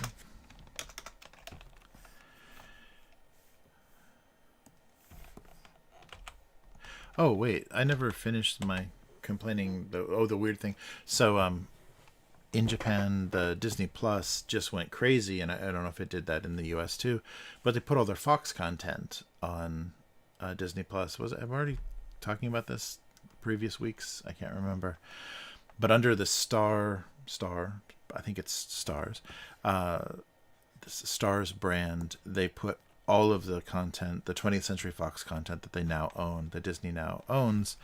And it's, it's everything. It's The Simpsons, Futurama, it's, all the Alien movies, it's all the Fox TV shows. It's crazy. But it's nice. Finally, there's a place with like complete X-Files and like some things that I hadn't been able to find for a long time. And it's nice. It's everything. They're not doing that, because they're not licensing it. They own it. So they're not doing that thing where they do like 2 or 3 seasons and then those go away and the next 2 or 3 seasons come up. They don't do that. Nice. Oh, $120 on Amazon. Nice. Yeah, I bet they would definitely import that. Nice. Thanks, K5. That would be good. Oh, nice. Yeah, that's what we'll do. That can be the gag, is a picky pet ends up with a lot of dishes. Yeah, cats are funny. We've got an older cat now, and my wife has to work so hard to find something that she'll eat because she has to take medicine. She has to take kidney medicine, so she has to eat, and so just keep swapping food until it's something you can hide the medicine in. All right, yeah, I think this will work. So this and 2 cans of something. Oops. Yeah, I don't think neither of these looks particularly straight now.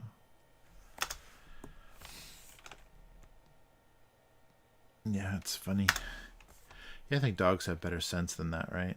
Maybe some small dogs are fussy eaters, but it's just like, yeah, you just got to eat because there's food. It doesn't really matter. If you don't like the food, you're not going to eat. You're not going to be fed, so... Yeah, I wonder what that is. I wonder why. And maybe it's got to be like an instinct or like a nature thing where uh, cats hunt so much more, so they can be fussier. Maybe dogs, that's been bred out of them a lot more. Be selective about what they kill and eat. Yeah, I don't know.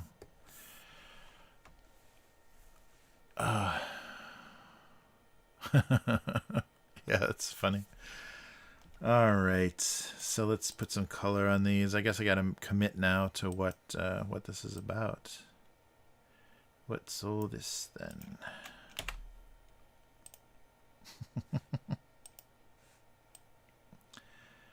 All right. Oh, not that.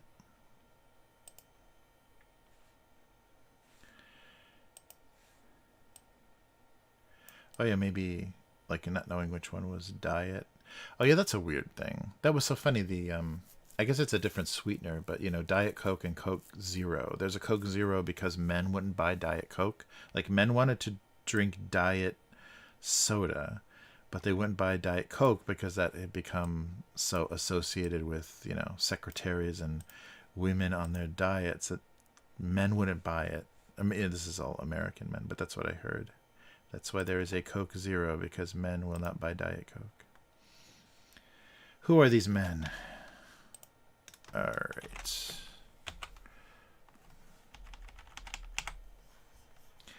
And that's why Coke Zero is always a cool black can.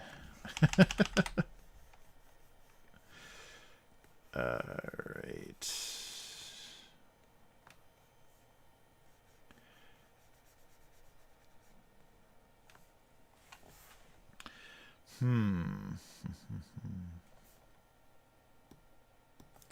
Yeah, I'll put something on the cans, but I'm not sure yet. Yeah, maybe just some kind of generic identifying, like logo or something. And they're arguing about calories or something. What it meant to be diet or low calorie?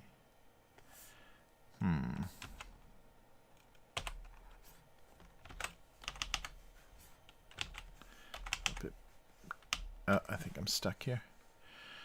Nice. Ah, yeah. Oh, that's a good point too, right? Yeah, dogs, like, especially because, yeah, they're pack animals, so they just, yeah, have the more mentality of he almost figured it out. Yeah, dogs eat their own. They eat other animals' excrement. So yeah, yeah, that's funny. But I bet it is. Yeah, it's the pack animal thing where they're just like, no, it's gonna get taken away from me.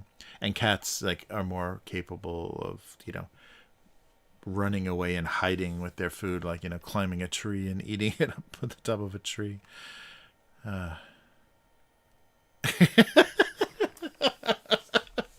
Yum is like, the fuck? These snobby cats. That's funny. It's probably it's just political reasons. They don't want to support a I don't know. I'm trying to make a joke where there is none. Yeah. That's funny though.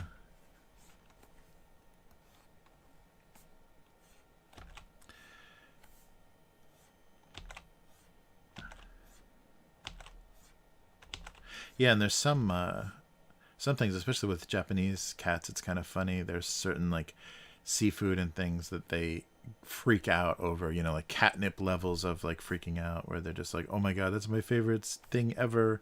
Like, because there's a lot of dried fish flakes and things that are, you know, kind of toppings or garnishes, or not garnishes, but, you know, like stuff used in cooking. And yeah, some cats are insane about that stuff. And there's a yeah, there's I forget what it's called, but there's a type of cat food, very old style way to feed your cat, where, you know, like you would feed like scraps to your dogs, like give your dogs bones and feed them scraps. from like steak or whatever, like the fat or leftovers from food. So feeding your dog scraps, I don't think that's a thing anymore. People are much more sensitive about that, or animals are. I don't know. But the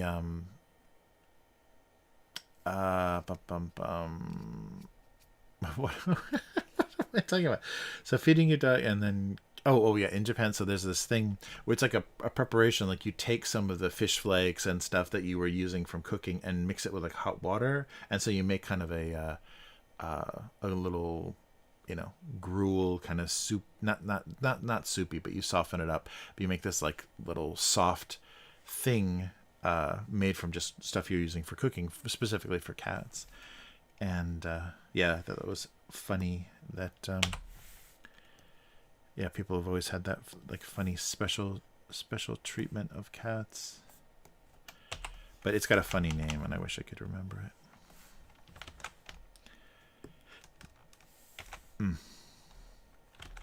But yeah, I think it came from that tradition of feeding. Oh, I gotta turn this off and select these, I think. Oops. Yeah, feeding scraps and leftovers to stop it. There we go. To pets. I think that's where it came from. All right.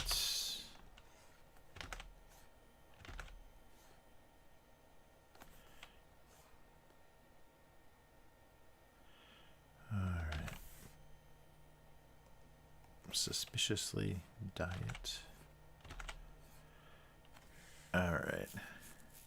Yeah, something about like neither of them admitting to being low calorie.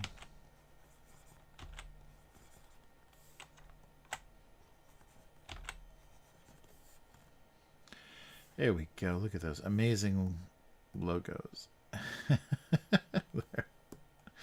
Just so it shows up a bit better.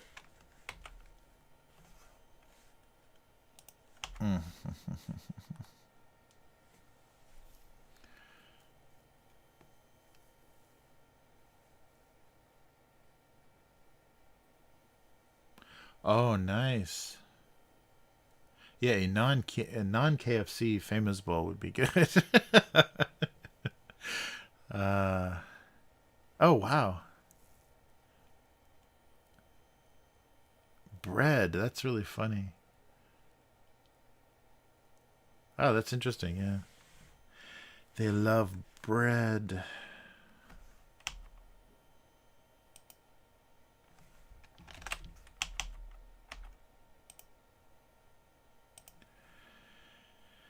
Something like this.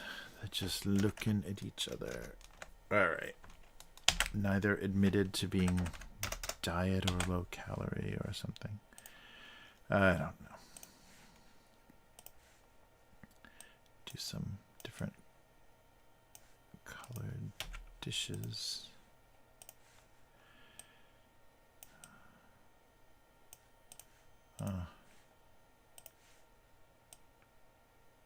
Yeah, that's weird. They talk about the cats vocalizing, like the meow of a cat. Like they really only hiss and threaten each other, growl and hiss at each other before they were domesticated, and then after that,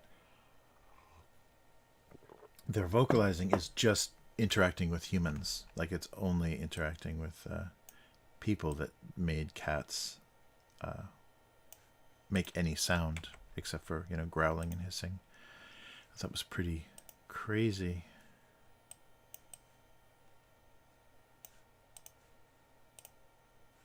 And it's just because they were useful animals.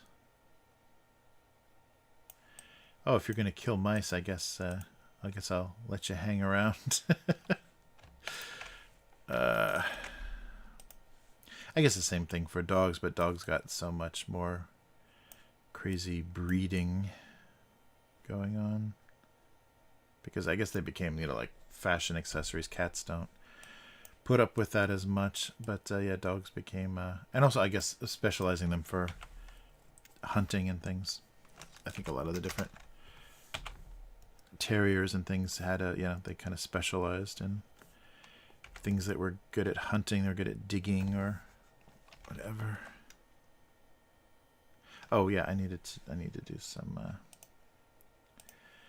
little pieces of food, I think, to make this make sense.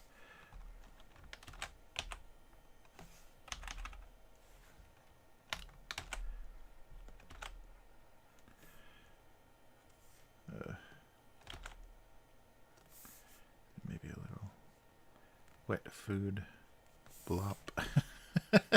Nothing that looks too gross, hopefully. All right, and then something a little darker.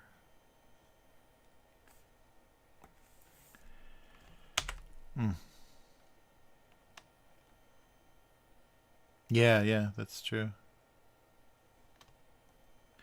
That's a funny thing. I wonder why. I mean, I guess it's probably just a thing that evolved. The cats that made noise to people got taken care of better. So cats all decided that they're, if they wanted to eat, if they wanted to be taken care of, they'd have to interact with people. Yeah, the older cat we have now is, it's almost like getting to be one of those internet cats that is saying words. It's really crazy how much vocalizing it's doing, because it just is almost repeating back to you like what you're saying. It's getting really creepy how how close to speaking this cat is. Yeah, but you see it on the internet, the cats that they almost parrot, they almost repeat back the words that, like, people, especially the words that people use to feed them. Like when if they say yum or something, yum, if they say yum num, if they are saying things when they're feeding them, they want to learn those words because that, means food. And they're all about the food.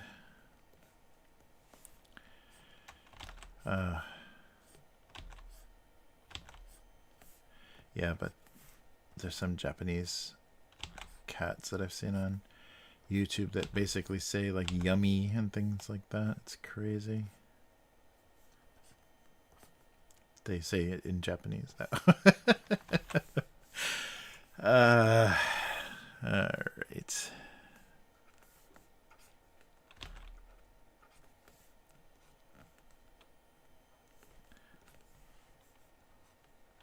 Oh yeah, that's the thing. That's a weird thing. It is a slightly like vocalizing animals in different cultures. Like how different languages have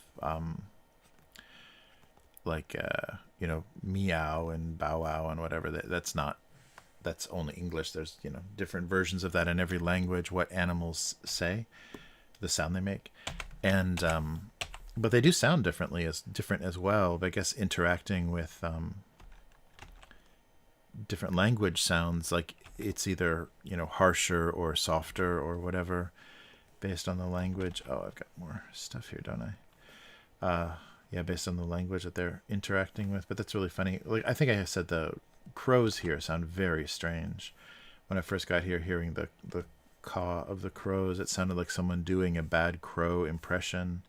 It didn't sound real. It sounded like a person, like like a guy with a microphone just making crow noises. But that's how they talk. That's how they vocalize. And I think it's just affected by that's not, I think, affected by the language, but it's just the region. They're a different. Oh no, where is that? A different species or whatever, but they vocalize differently.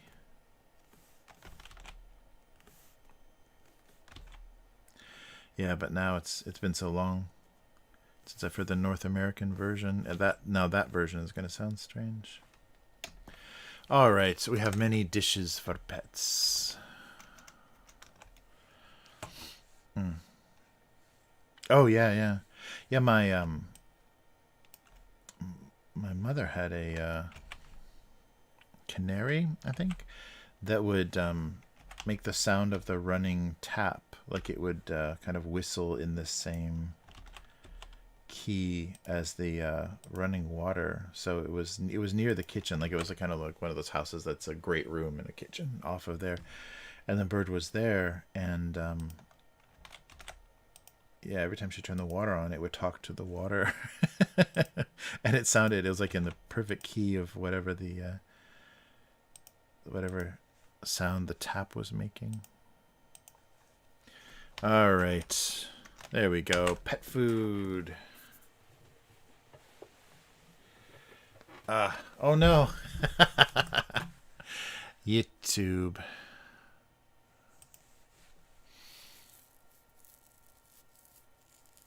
Oh, let me listen. Let the parrot. Great, now parrots are on TikTok as well.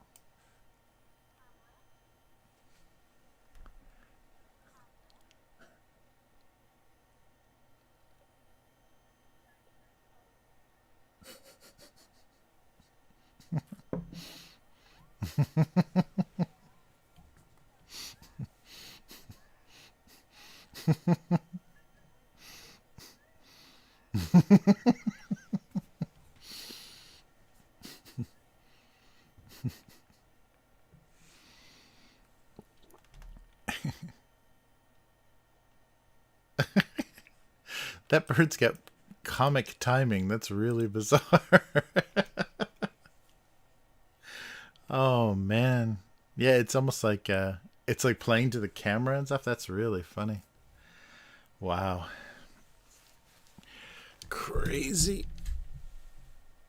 Yeah, there was I think it was like a Twitch video or whatever. Someone was feeding like a little Pomeranian or something, little tiny dog, and they scooped the food out, and it was a clear cup, and so they just they had a big scoop of food and then just emptied it out until there were only 2 pieces of dog food left, and then they walked over and put it in the little dog's bowl, and the timing of the dog was insane. It was like it was like a rehearsed comedy act. The dog looked down, and then it slowly looked up at the owner, and then just went ham on the actor, just like on the owner. Just started, barking and snarling and going crazy. A little tiny, yippy dog, but the head thing was so funny because it was like staring, and it stared for a little while. Like it looked down at the bowl, and it was just staring at the 2 little pieces of dog food, and then it slowly looked up at the owner, and then just went nuts. Crazy. Uh-oh. You done with Battlefield? Well, oh man. So is it good? Is the multiplayer good? I forget what the complaints were. Jetpacks or something. Yeah. All right. So we finished these. I guess we can do the comments. It's comment time. Where is that page? There it is. Oh, let's see. Oh, nobody has seen. Yeah, it hasn't. I guess it just went out. So the famous laundry. We'll have to wait for the response on that. Oh, come on. My monitors are all screwed up. They're not, because I usually try to put them so when you move the cursor, it like actually makes sense. And I think they're all in a row now, so I can't figure out where's the third monitor. Where's anything? Okay, go up. Yes, and then go over. Oh, boy. All right. So, comments. There we go. All right, so this just went out, and no one's checking their email yet. Yeah. So we'll check back on this one next week with the little sock squid. Let's take a look at, yes, the cap. So November 11th. Some cap or lid choices were obvious cries for help. Mismatching. Size matters. Nice, Ed. If it doesn't fit, you must have quit. An OJ reference. No. All right. And I think let's just go back and check this one. Oh, so November 9th. Water. Oh, let's see. Yeah, I can't remember what the reaction was to this. Water could not be deceived, only self-deluded. Okay, let's see. I guess I'll like these so I remember what we saw. Find it best to use powder, dehydrated water. Okay, reader's got it. He's only deluding himself. Nice. Okay, so people got the fact that I didn't spell anything wrong. That was an intentional malapropism. All right, and I think we got 5 comments. Oh yeah, that's right. The Dune. Oh yeah, that's right. Let me see. I think I responded to somebody on here. So let's see. All right. All right. Okay. Yeah, that's right. It's the same ones. Don't you have the time? Okay. All right, let's try a few randoms, and hopefully it doesn't get too brutal. Oh, we go straight to 2006. Oh, there we go. So this has been the on my website. I keep meaning to change this, but this is the for abusecartoons.com. This is like the graphic for the entry page, and I keep meaning to change it because it's very seasonal. But it just stays. So this is, I think this is kind of the peak. So yeah, I guess 2004. So I've been doing it for about 2 years, and this is the peak of my like skill with the marker. I think I'd gotten okay, just drawing straight onto the paper. So I didn't make a lot of changes, and things weren't as wonky as they used to be. The lines are still pretty thin, but not as wonky as they used to be. So one thing that held the group together proved to be somewhat unreliable. Snow. Yeah, but this is still before the time where people actually found this strip. Yeah, but I like that image. That makes a good sticker as well, but it is very seasonal. All right. So nobody seemed to mind that social media was created and used mostly by sociopaths. Yeah, 2017. Oh, there's Chromosome from 4 years ago. Well, 4% of the population, 1 in 25, are sociopaths. I agree with Soderbergh. However, if just 4% of users of social media are sociopaths, they stand out as sore thumbs among the others. All right. Sociopath media. 2007. February 10th. Regardless of the form, containing water was far from fulfilling. Containing water in a glass. 2015. It was not only their postage that was insufficient. It was the fact that they were empty boxes. All right. Oh yeah, this is another one. This made it as a sticker. Yeah, 2004 was the year of. I think it was the first time that I had a table, or like I did a booth at Comic-Con in San Diego for this cartoon. So 2 years of doing it as a daily cartoon, and it already had a surprising like readership on the internet that I didn't know about because I didn't have any good way to measure it. My stats, my like logs on the website were okay. The traffic wasn't great, but the back in the day, like webcomics were aggregated very easily. Like you gave people the location of the JavaScript or whatever you're using to post, and they would pull from that and circulate it on different websites and stuff. So it had a lot more circulation than I realized. The distribution was pretty crazy. Oh, but people have seen this one. Box of Cereal had difficulty with his feelings of disgust for sour cream. Sour cream. All right. Oh yeah, and the precise nature. I'm getting this is a lot of stuff from the same era. His precise nature was the source of all of his frustration. Science jokes. 2006. Yeah, this is a little I definitely have a new Sharpie here. Mint chocolate chip dismissed popsicles as nothing more than juice and sticks. There's a one where I came up where I had the idea of popsicles are juice and sticks, and had to figure out how to make that a joke or make that a cartoon. Oof, there's a wonky drawing. Duct tape worried about the social implications of his use. Oh no, yeah, no comments. All right, and 2015. Oh, Crayola. The built-in sharpener must have had something to do with the disappearance of so many crayons. That's right, you like grind them into a nub. And look, here's the little shavings behind the built-in sharpener. So the crayons were ground down to nothing. Yeah, do they still even do that? And then the box, that sharpener, it just like everything you're shaving off goes into the bottom of the box. So your box is full of like ground up crayons. But yeah, this is a much later one. That's right. Yeah, this is digital. Yeah, I didn't duplicate anything though. That's all drawn. But it looks like no, not quite. It's pretty straight lines too. But I'm not doing the holding shift to make the computer straight lines. But yeah, interesting. All right, one more. March 11th, 2006.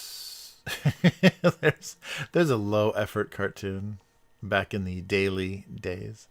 Even the loss of a single sheet was unbearable. Yeah, that's always the trouble too. Whenever I'm doing paper or like something that's just going to be almost the same color as the background, I always want to differentiate it, so it ends up being a little odd. There is light yellow copy paper. All right, are we gonna get back to this? There we go. Yeah, that's right. Oh, that's right. From writing, I have my monitor all shifted.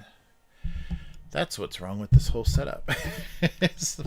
I was in writing mode, so the monitor is way too centered. All right.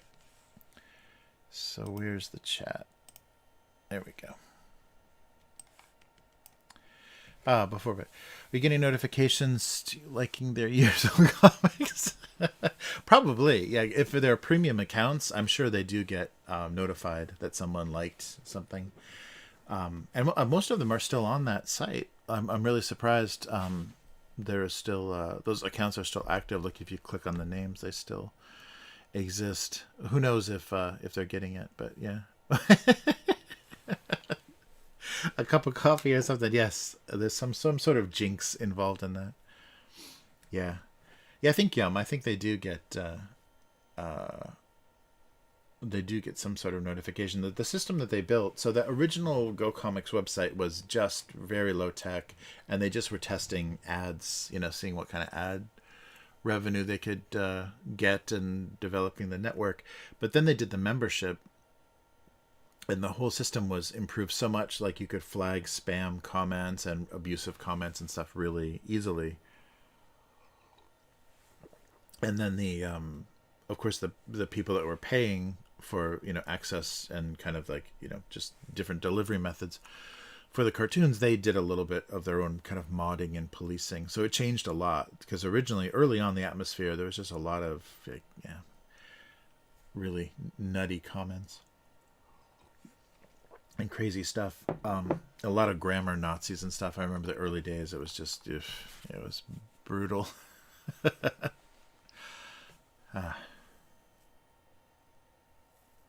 Nice.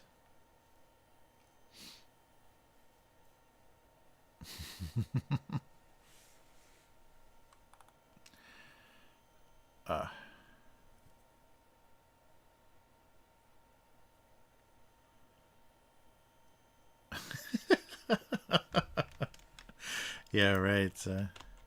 But that is funny, though, like that, because that site's existed for long enough. Yeah, they have like 10-year-old comments on there, so that would be really funny. And I'm sure they would want to, like, it makes sense to have notifications go back because if people have inactive accounts, then that would, bring them back to using the site again.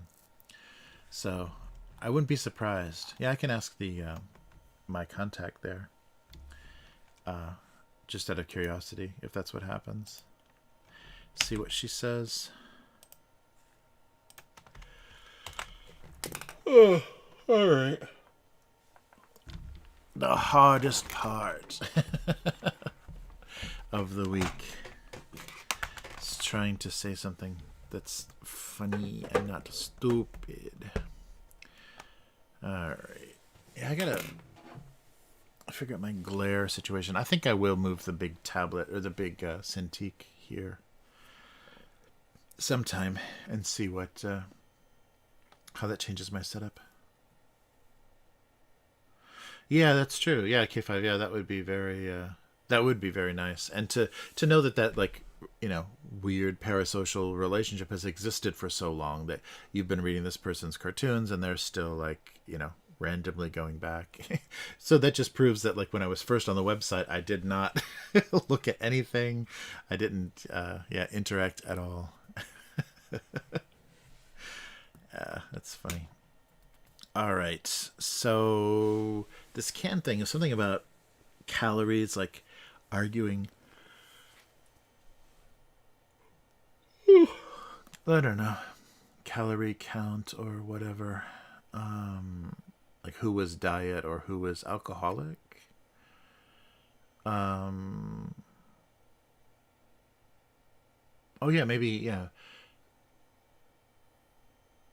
Being accused of higher alcohol content.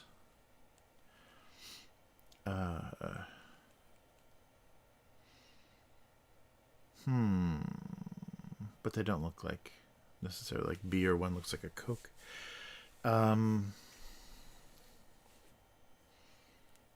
Wrestling masks. Nice. Yeah, the luchador soda cans. All right. So alcohol content or calorie content?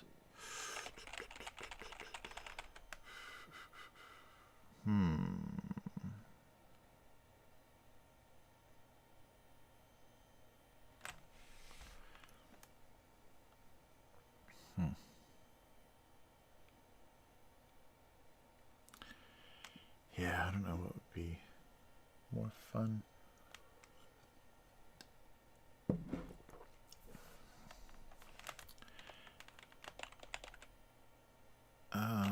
Let's see. Or was using chemical sweeteners. Like some. What's what would be a funny word for sweetener? Artificial sweetener. Falsely accused of artificial sweetener or a corn syrup joke. No one's going to get a corn syrup joke except the Americans. Yeah, artificially sweetened.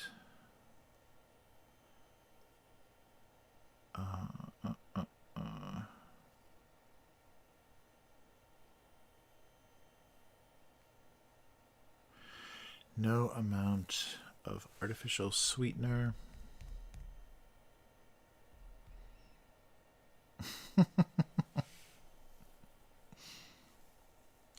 It's all about calories.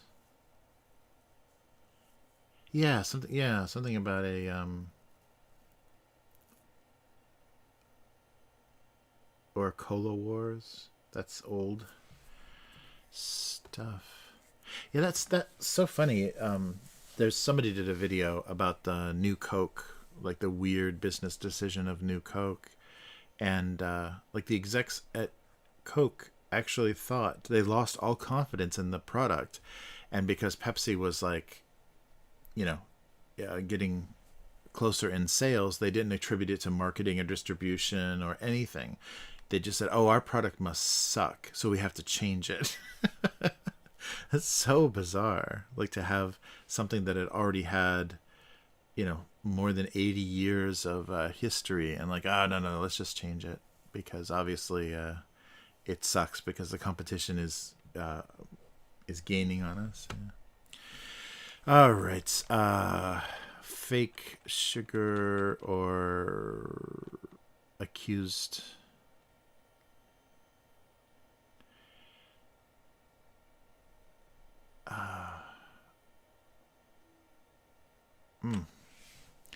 Caffeine versus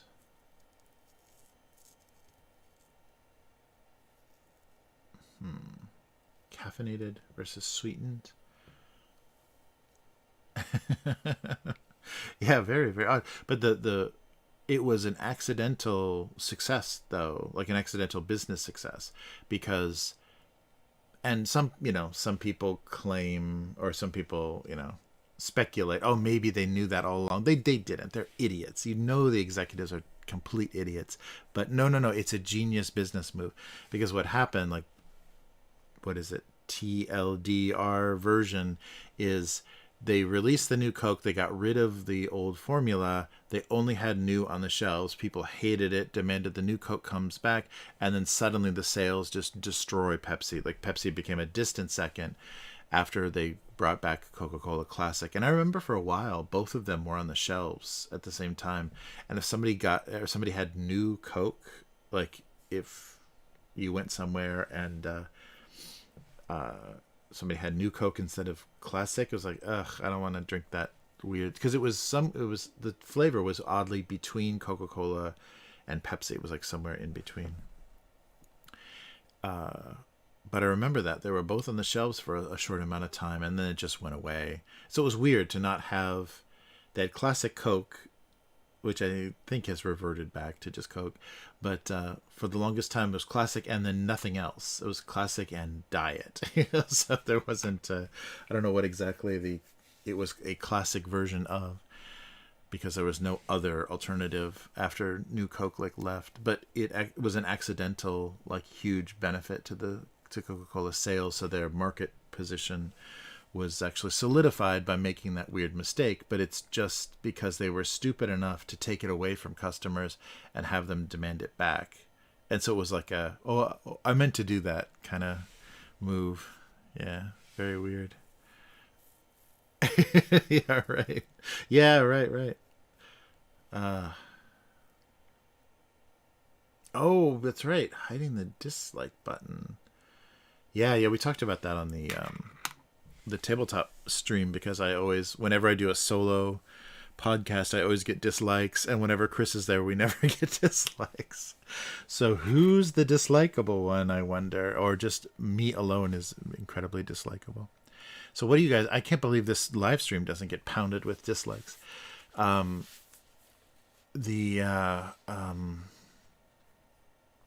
a weird move. That's a really weird move, the dislike button. And it's just to protect the corporate garbage accounts, because there's so much that hurts on YouTube. The usability and kind of reliability of YouTube is hurt so much by taking away that dislike count, because then all the scammers and scumbags and all the people that are doing weird clickbaity stuff, there's no way to call them on their bullshit. You have to write a comment. You have to literally write a comment and have people then positively respond to that. But I wonder if they're going to take away the thumbs down on comments. Yeah, I don't know. But to take that away publicly, all that means is they're protecting the Joe Biden videos and the corporate. What was the one that I just saw? Oh, something like ABC News or whatever had the Surgeon General, the head of the medical, some Indian guy. And he said, so here we go. He will explain to you how to discern, false information about the injections that everyone is being required to take. This is how you know what is bullshit information about those wonderful pharmaceuticals. And he will tell you right now. And he told you to download the pamphlet that they put together that the government put together with tips and information about how to tell. So instead of just telling you, he told you like where to go to download this pamphlet about how to tell you how to, tell what is false information. It's ridiculous. You want it out of. So being so reluctant to actually be, on camera saying anything about the, good or bad things about this, medicine that everyone is taking. It's very odd. It was very, very strange. And so that got downvoted like crazy. Like, it got ratioed insanely. And so stuff like that is going to just disappear now online. And so, and especially because my thing that I was thinking is when you look for how-to or educational, something you want to do something, or I look up a lot of like 3D printing videos. If they're giving you bad information, you're not going to know that unless you're going to go down and read comments. But if you just look at the like and dislike, if something is crazy ratioed in the dislikes, they're probably giving you bad information, or they're saying, they're just insulting, a company or doing something weird in the video. But most of the time that means that the information is not correct. So you're not going to know that anymore unless you go through the whole, top 10 comments on a video now. So they're taking away a simple reference to kind of like a simple litmus test for if stuff is corporate bullshit or incorrect, information, factual information about, products or methods or whatever. Yeah. Ah, wow. Yeah, they can delete the comment. Yeah.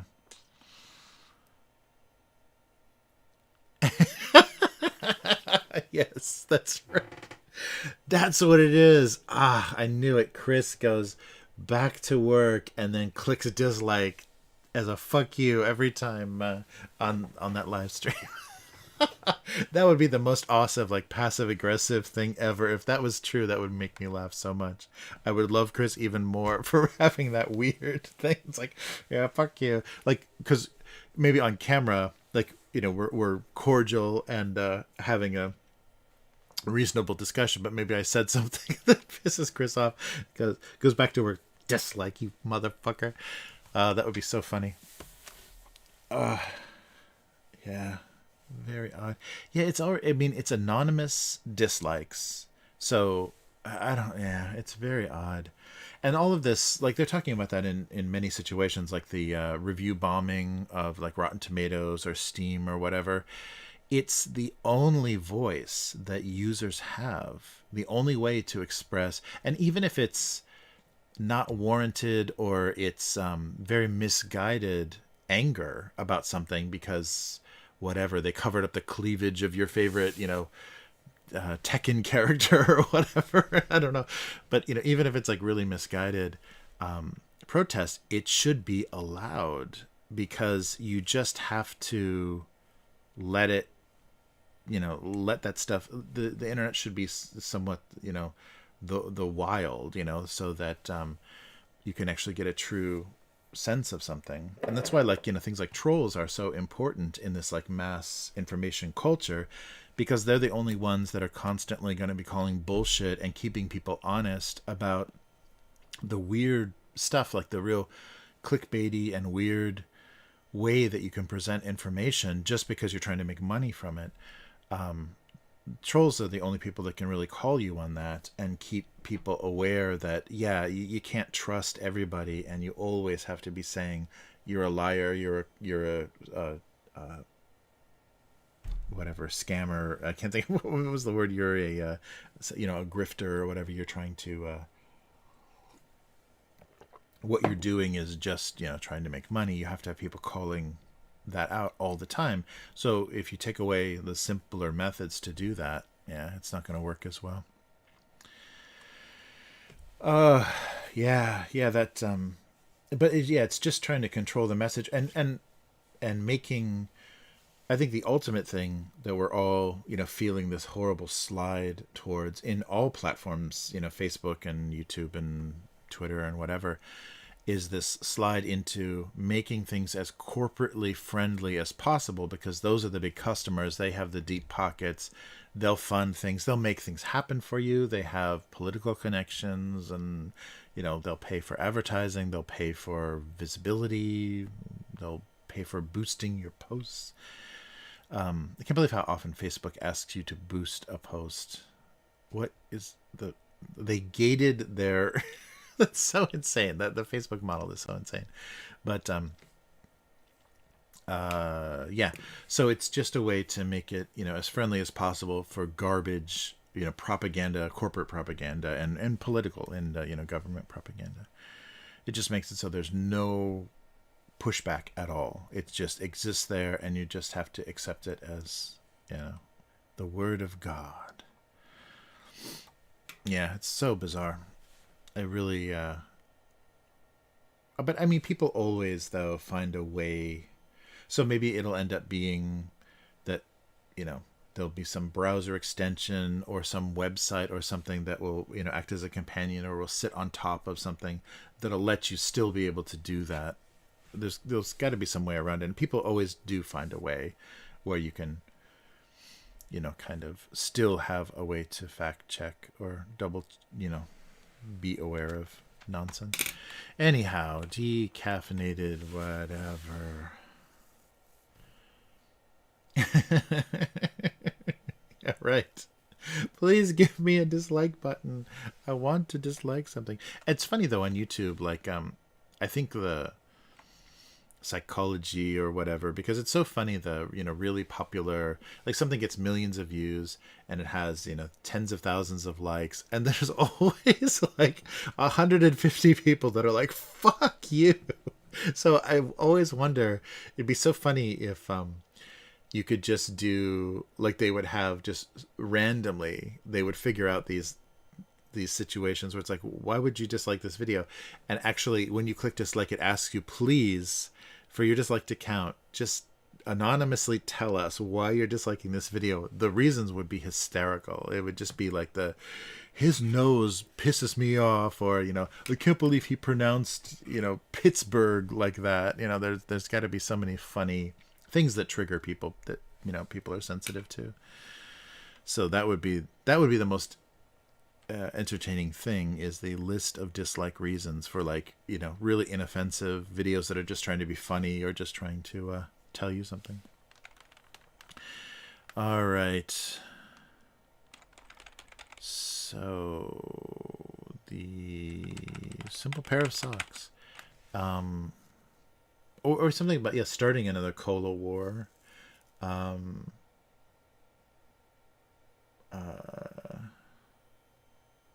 This was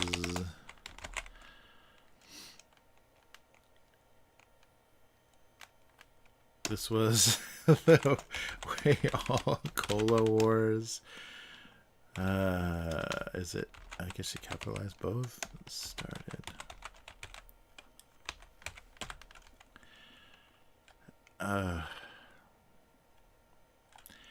This was just how. This was usually how, maybe.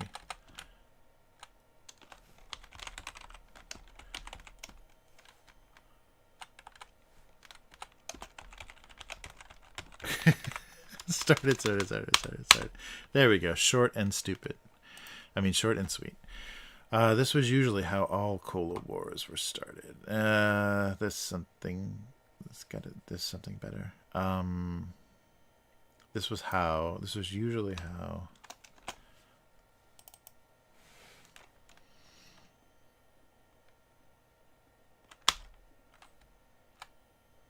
All.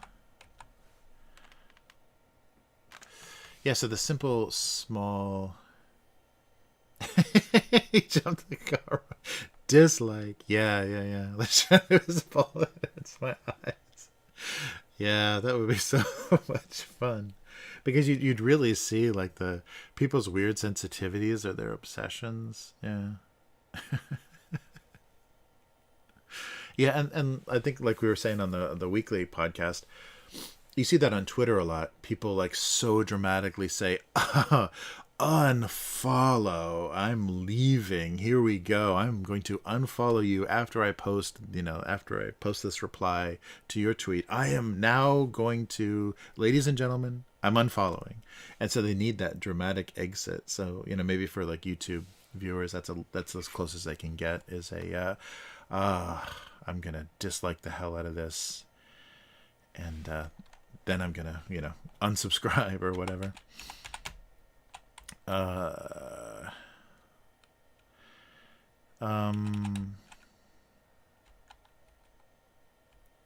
Surprisingly simple. This was how all Cola Wars were started.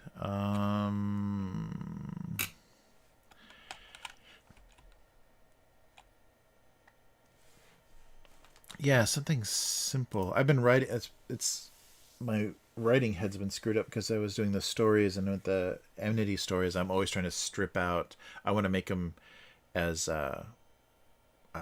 economic, like word wise, as possible. So I strip out so much extra, flavory, flowery, colorful language, just to make it very direct and straightforward. So that's affecting my thinking still. This is how most Cola Wars were started. Oh yeah, maybe most is better than all. This is how most Cola Wars were started. It's just a confrontation between two open cans. So short and sweet. I'm always happy with a short joke length, even if it's not that funny. All right. Yeah. Oh, like Yum. That's okay. So all of my dislikes are definitely from Yum. I knew it. I could tell. It's just, yeah. It's all over her chat messages.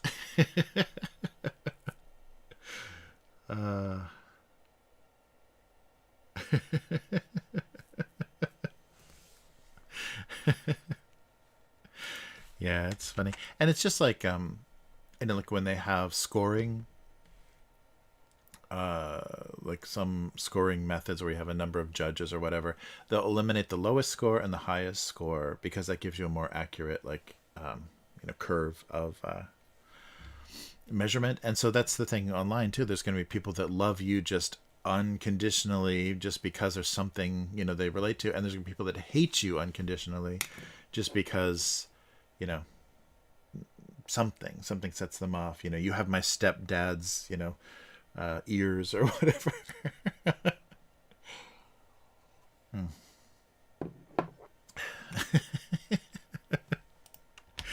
Yes, I'm entertaining myself now. That's how bad this has got. Okay, so okay. I think I got another short one. They had only ever seen one pet. Something about one pet, many bowls. That's too short.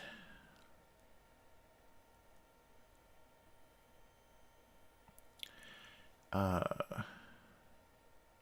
large group of bowls had only ever seen a single pet.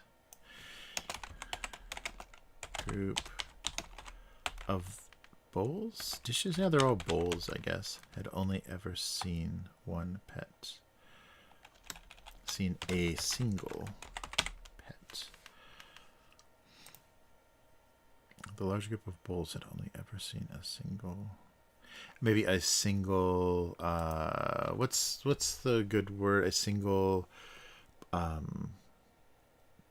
picky, or... What's the... Finicky. That's right. That was the cat. Morris. The big orange cat from Nine Lives. Finicky. There's got to be a better word from finicky than finicky. Let's see if I can... Finicky? I don't even know how to... Oh, that's right. I do know how to spell it.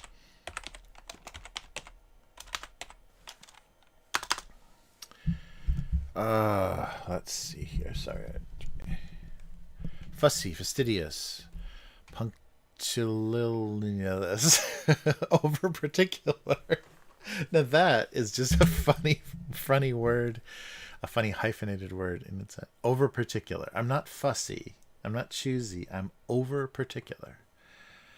Uh, that's really funny. An over particular pet.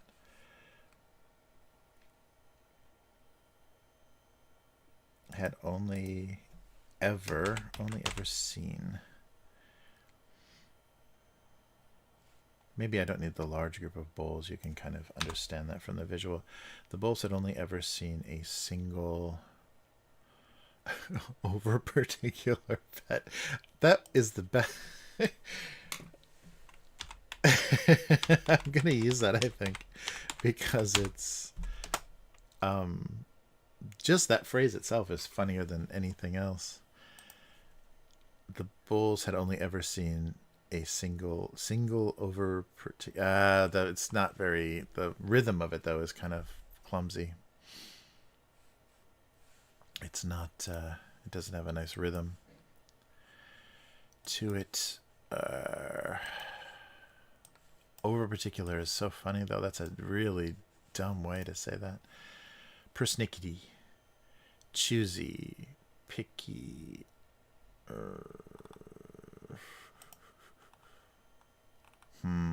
There's nothing good.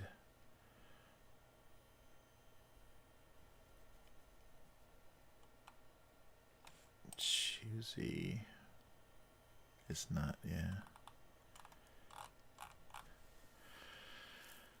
Over particular is so stupid. I love that word. Oh, weird. Dainty is a. Oh yeah, I guess yeah, very dainty about it. Yeah, meaning it's careful. Oh, you like the first one? Oh wait, okay, wait. The very short one, the super short one. Wait, boom. Oh, I can't go. Oh wait, no wait. I can go back to the first one. Or can I? This one? They had only. I think I like ever though. They had only ever seen a single pet. Oh, fussy. Fussy, fickle. Yeah, picky. Yeah, picky pet is good. That's silly. It sounds silly. They had only ever seen a single picky pet. Fickle. Fussy. That's funny. Dainty is a synonym. That's there. Oh, but yeah, over nice is a synonym as well. Discerning. Yeah, discerning is usually a compliment. That's funny. You know, the discerning customer. What a discerning clientele.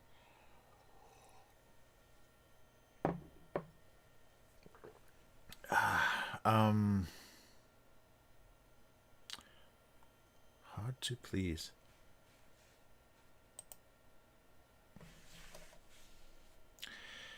Yeah, they had only ever seen a single pet. That's, yeah, the shorter the better. Because, I mean, I want to put a funny adjective in there, but I don't think there's a good one. Or nothing that doesn't make the rhythm of the sentence really weird. They had only ever seen a single pet. Yeah, it's super economic. Super straightforward. Yeah, I think without a... I think that'll come across. So there's different bowls, different food, and there's only one animal. And I like the only ever seen. They had only ever seen a single pet is a, yeah. Nice, clumsy, weird phrase. I have no idea. So what would that, glad I don't have to teach that grammar. I have no idea. Past perfect participle, I don't know. Well, they had only ever seen a single pet. All right. I think that'll work well.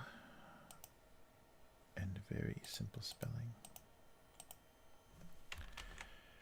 They had only ever seen a single pet. This was how most Cola Wars were started. Yeah. I guess since I'd been doing so much writing, the writing was a little bit easier this time. Over particular is such a good phrase. I have to use that some way, somehow. Over particular. Yeah. like someone saying they're not fussy, they're just over particular. I think it's such a weird loaded phrase. It's so funny because it's like a weird passive aggressive insult. Yeah, you're just over particular. Like yeah, just telling someone they're too talented. Something, yeah, weird, like a weird insult. Oop. I think I've already, what's going on? Oh, you can't check it if it's yeah. Oh, weird. Photoshop, you crazy. All right. This was how most Cola Wars were started. Wow, 2 very short jokes. Amazing. Yeah, I think it's just the spending the last couple days, or spending the last day and a half writing, did that to me. I knew what I wanted to say. All right. There we go. Maybe. There we go.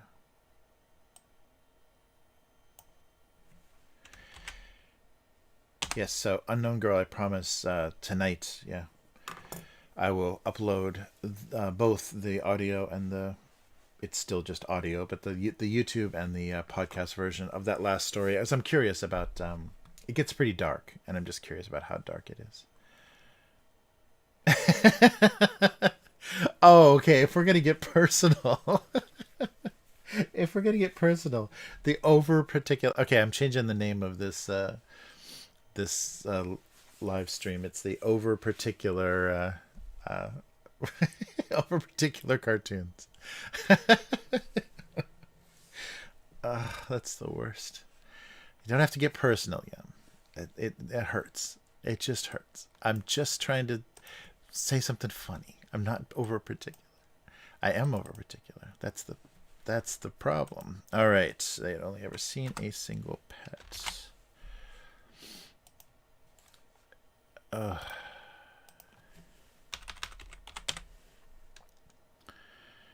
Wow, 18 and 23.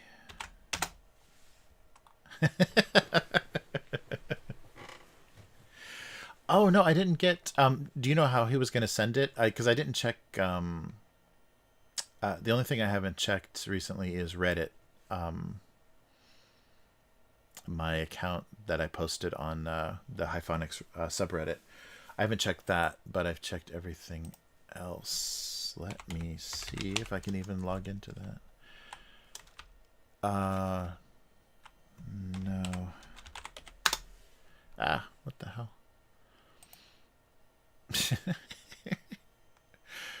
How does Reddit work now? No.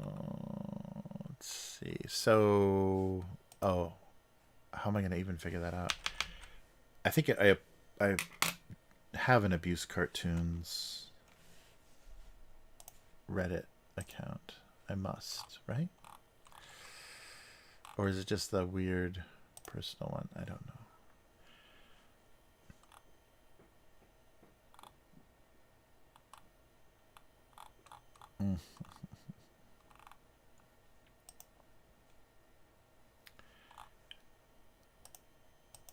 Yeah, I'll double check. I'll just go to.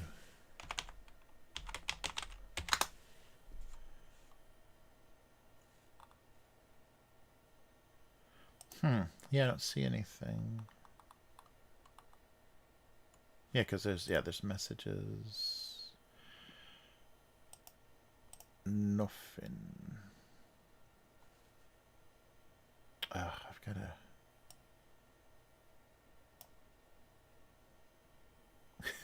gotta do something to I guess you don't rename subreddits. I just have to do a new subreddit for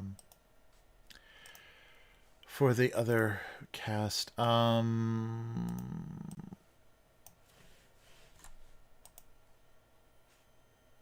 Is it, let's try this one.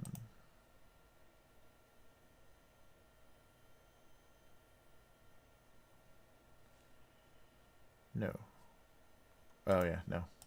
Sorry, yeah, no, that's the only thing I haven't checked is Reddit because I don't know what account I was posting on Hyphonics with. Nice. Yeah, yeah, no, no, no problem. But I'll use that. Yeah, I will put that up. I knew you were just kidding, Yum. Love you too. Don't worry. My skin is thick, and I think I know you guys well enough. We've been doing this for a few years. I know everyone's sensibility well. Uh, all right. Nice. Oh yeah, yeah. Will said he maybe had it already or something. Oh, that's so weird. Even with that window minimized, it still shows up on the stream. That's really funny. All right. Well, I promised you guys some Black Thunder, and Black Thunder we will have. Oh, nice. Oh, very cool.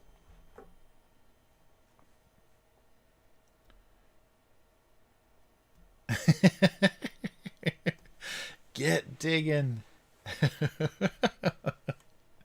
All right. So let's switch over to the convenience store. All right. So, um, I've this flavor or these things have been around for a while, and I've seen it. I've seen this in convenience stores forever, and I always misread it because Japanese. So this okay. So what we are talking about is Black Thunder. So whenever I saw this, I always read it as block. So I thought it was block something. So I never because it's just amongst all of the chocolate. So I always thought it was chocolate block or something, right? Whatever, and I never paid much attention. But then there have been like ice cream bars and a couple of different things that have used this flavor. Use this. They did a collaboration with this company, and the flavor has always been pretty good. But I've never tried the original. So I bring to you the original Black Thunder. Why is it called Black Thunder? Black Thunder. So it's not a blaxploitation film or a character from a 70s porno. It's a chocolate, right? Right. Black Thunder. It's 200% more something. More. It's 200% better something. The chocolate. Yeah. Oh, maybe there's some crazy kanji here. Something about the chocolate is 200% more something. Maybe more delicious. I think improved. I think that the closest thing that would be like improved. I don't know what that would mean though. And this is basically just chocolate. It's like a crunchy cookie kind of thing inside chocolate, but it's really dense. It's not and maybe that's what it means. 200% more dense. It's not light like a Twix bar or like a Kit Kat or whatever. It's really thick. So there's cocoa and cacao and cocoa. The ingredients are so. There's like 3 types of cocoa in the first 4 ingredients: chocolate and cocoa. Damn. And it's bite size, like, or it's funny. The way that they say it is hitokuchi size, so a person's mouth size. Maybe that's how you say bite size in Japanese, but this is the size of a person's mouth is how if you directly translate it. And the company is I don't know what else they do, but Yuraku Seika is the company, and I don't know what else they do, but this is everywhere. Like chocolate thunder, Black Thunder is everywhere, and for some reason I always misread this. But look at how dark this is. Oh, okay, I see. So they make a long version as well. So this is the hitokuchi size. So this is bite size. Yeah, that must mean exactly what that is. So it's gonna be harder to show you guys, I guess. But the other one that they have is like maybe double this size, more like a stick, like a longer stick. These are bite size. Oh wow, yeah. So I don't know if you can see, but it's like a crunchy cookie thing with what is the other? The little white bits in there are what? White powder. Yes, there's white powder in here. I don't know what that means. But I'm trying to think of what it's kind of like a slightly less, like if you took an Oreo cookie, like the consistency of an Oreo, just the cookie part of an Oreo cookie, and kind of compressed it and then dipped it in chocolate. It's really good. It's like there are very few chocolate flavors in Japan that are very chocolatey. Usually they either tend towards the more European, like liqueur flavor, or just a sweet, not very good kids flavor chocolate, kind of more Tootsie Roll, kind of that weird fakey super sweet chocolate. There's very few things that are just straightforward chocolatey. So yeah, the Black Thunder is one of those things. But it's all chocolate. I was trying to think if that white thing was like a nut or something, but it's not. It's kind of a white, maybe for like a sweetness. But it's really really good. Really dense though. I don't know how many of these you could eat. It's not like one of those things where you just kind of keep putting them away because they're really thick. They're really heavy. So this size is actually pretty good. I think a bigger size, after one or two of these, you'd be like, okay, that's enough, because it's really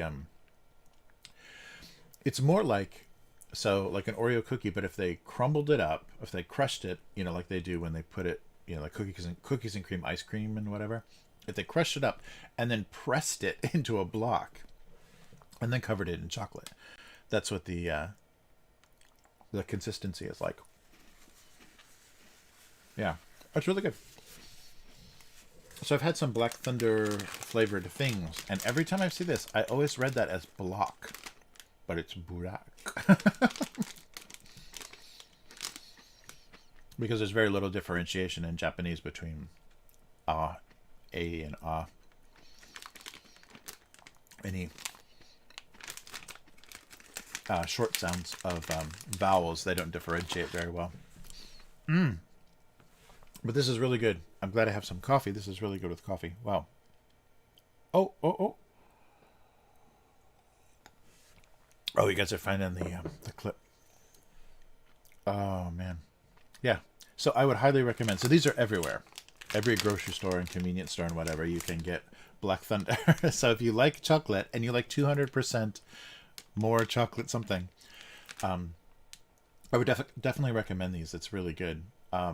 Yeah, there's nothing about them that tastes. It's very cheap. These are very inexpensive, but there's nothing that tastes that weird cheap style.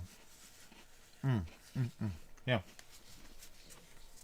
a really dense block of chocolate. I can't think of anything in the U.S. that you could compare it to, but Black Thunder. Even though it's lightning. Wait, sorry, now I'm small, but it's funny. The Black Thunder logo is a lightning bolt. So, and I don't know why thunder. Why? Why thunder? I don't know. Thunder sounds delicious. Yeah, I don't know. I wonder what I wonder if it might come from like a wrestler or something. Like there's always such weird origins for like why they like the sound of certain words or why things work well. In Japan, it's always very random and odd. So it might just be, some wrestling move or something. It was in Japanese culture and it came from an English word. They used an English word and thought it sounded funny, so a product could get named. I should look and see the origin of... see how old it is. I don't think the company... The company doesn't look like one of those ancient companies. Buraku Sanda. Yeah, Yuraku. Seika. Is the company that makes it. Yeah, they're just a confectionery company, so it's only chocolates. It's not like one of those chemical companies that also makes donuts. Yeah, cocoa flavored cookie bar. With that white in there is actually rice. Yeah, so it's like a Rice Krispie, those white pieces. Yeah, you can barely tell because it's so dense. So a little bit of Rice Krispie kind of thing in there. Wow. Yeah, the small individual ones are only supposed to be 30 yen. Delicious taste in a flash of lightning. It was their translated slogan. Wow. So they are, yeah, a rags to riches story. Yeah, so pretty new. So they invented the bars at a factory in 1994 in Toyohashi. The target demographic was university students, and just through word of mouth, they grew into a popular product. By 2004, in several marketing deals, they kept climbing in popularity, and they became a sponsor of the 2008 Summer Olympics. They were so recognizable. Yeah, so it's interesting. They specifically targeted university students. That makes a lot of sense, because you can very easily just put it in shops and things that are around schools. Interesting. There's a white thunder as well. Any morning thunder? Ooh, I don't know. That's the laxative version. I don't know. Yikes. Oh, okay. Here we go. To give the product some impact with consumers, it was decided to name it after the Japanese god of thunder, Raijin. Daijin. Oh, so maybe there's kanji for Daijin? Yeah, maybe. I don't think so. It's interesting. So the outer package carries the Japanese kanji for Kuroi Daijin. Really? It does. Does it? Sorry. I'm sorry. Oh, yeah, there it is. Oh, yeah, yeah, yeah, yeah. So, sorry. So that little tiny kanji right there. So it says Black Thunder. Using the kind of the English, the English, the Japanese katakana sound. But yeah, they do say so. It is the actual name of it is Kuroi Raijin, but that's not a very marketable name. So yeah, it's actually Black Thunder after the Black Thunder god. There we go. A little bit of snack history. Delicious taste and a flash of lightning. That's so funny. So named after the Japanese god of lightning. Mm-mm-mm. Oh, that's funny. Yeah, so a real recent snack. You can kind of tell because the older Japanese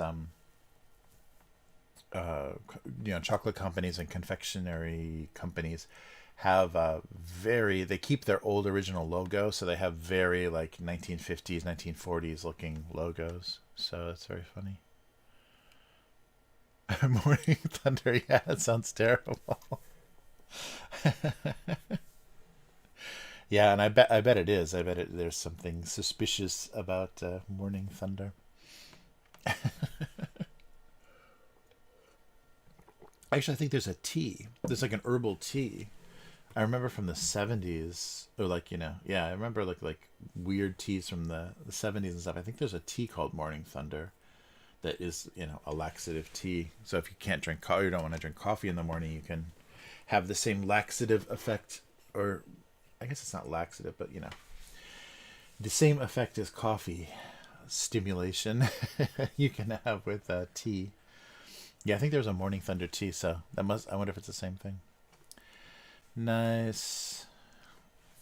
Oh, thank you guys so much for looking for that audio. That'll make it much better.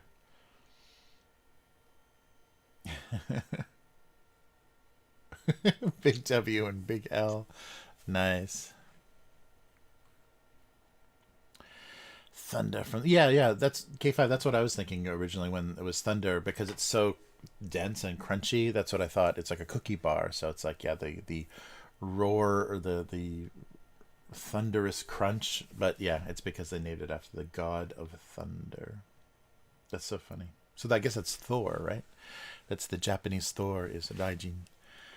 Let's see what Raijin looks like. Oh, just like one of those guys. Oh, interesting. Yeah, just like one of those standard temple guardian looking gods. But he's got the I can switch back. Bum, bum, bum, bum. There we go. He's got the oh, it's in the chat. Sorry. So this guy, he's got the ring of kind of energy around him in a lot of the sculptures. Nice. Oh wow. Yeah, there's a lot of representation. Nice. Fujin and Raijin. So Raijin is what, the god of wind. Ah. Fujin, Raijin. Nice. So what an inspiration for a chocolate bar. Chocolate taste and a flash of lightning. But I guess it's the same thing. That's interesting. Maybe like lightning and thunder, there's not such a differentiation in Japanese. Like just that storm thing. They don't separate the. They probably separate the flash and the sound of it, but maybe it's the same word. Yeah, that's funny. Maybe it's the same word because it's the same. Yeah. Because it's sound. Yeah, the kanji looks like sound, so it's weird. Well, they just misunderstood. Their English marketing is garbage. All right. Nice. Yeah, I'll set it up for the subs. Uh, yeah, I can set it up for all of the follow, all of the alerts, the donation and follow or sub. That'd be cool. Nice. Wow. How long ago was that? The first time John rated the live stream was like 2018, 19. It was the January, I think, of that wasn't 2019. I think it was longer ago than that. That's crazy.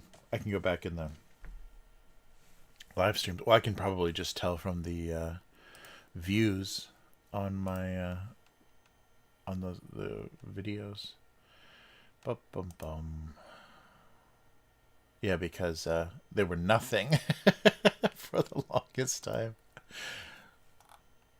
When I got 50, I was like, oh my god, it's amazing. But yeah. Oh, that's right. Wrong one. Yeah, that's amazing. I was so shocked when they were over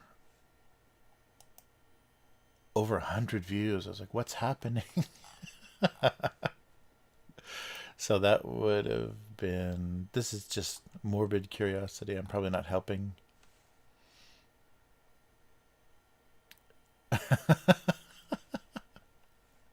So sad. My live stream from home in April during lockdown is so pathetic. Jesus.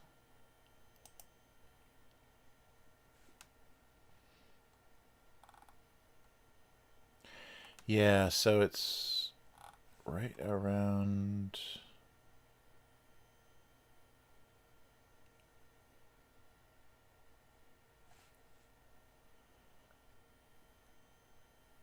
Yeah, I think 2019. So January 2019, I came back because I was like 2018. Yeah, it's pretty dismal. So yeah, nothing. Yeah. So it must have been the January 2019 is when I noticed it. So I think I got so people just the views went up like crazy. So 2018 I was pretty much done with the stream, and then John became a patron and said, "Your Patreon isn't working. I want to become a patron." And so John became a patron, and then John, who just had the baby, John, and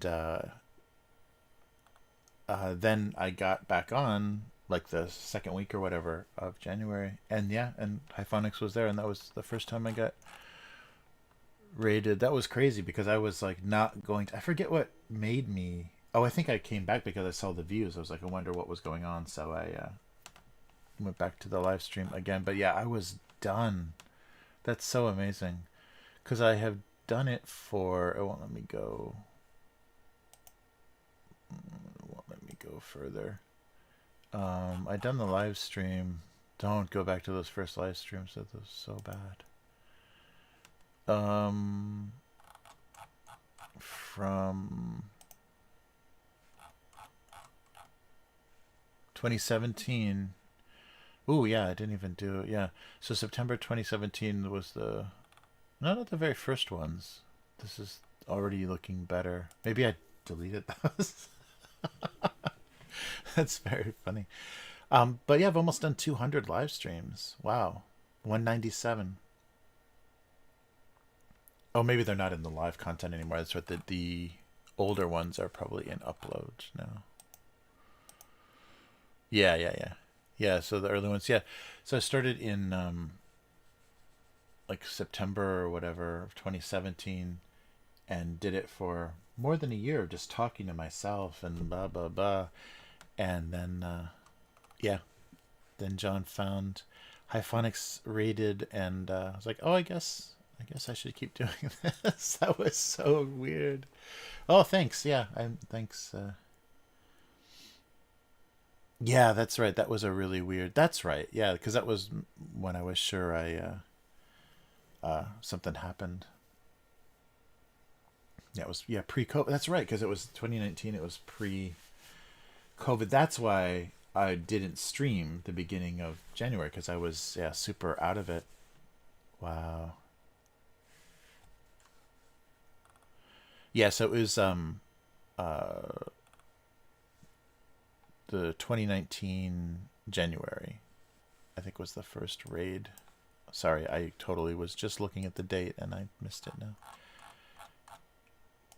This way, this way. Wow.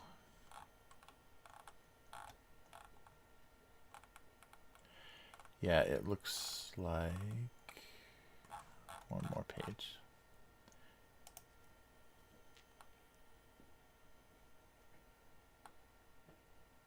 Bum, bum, bum, bum.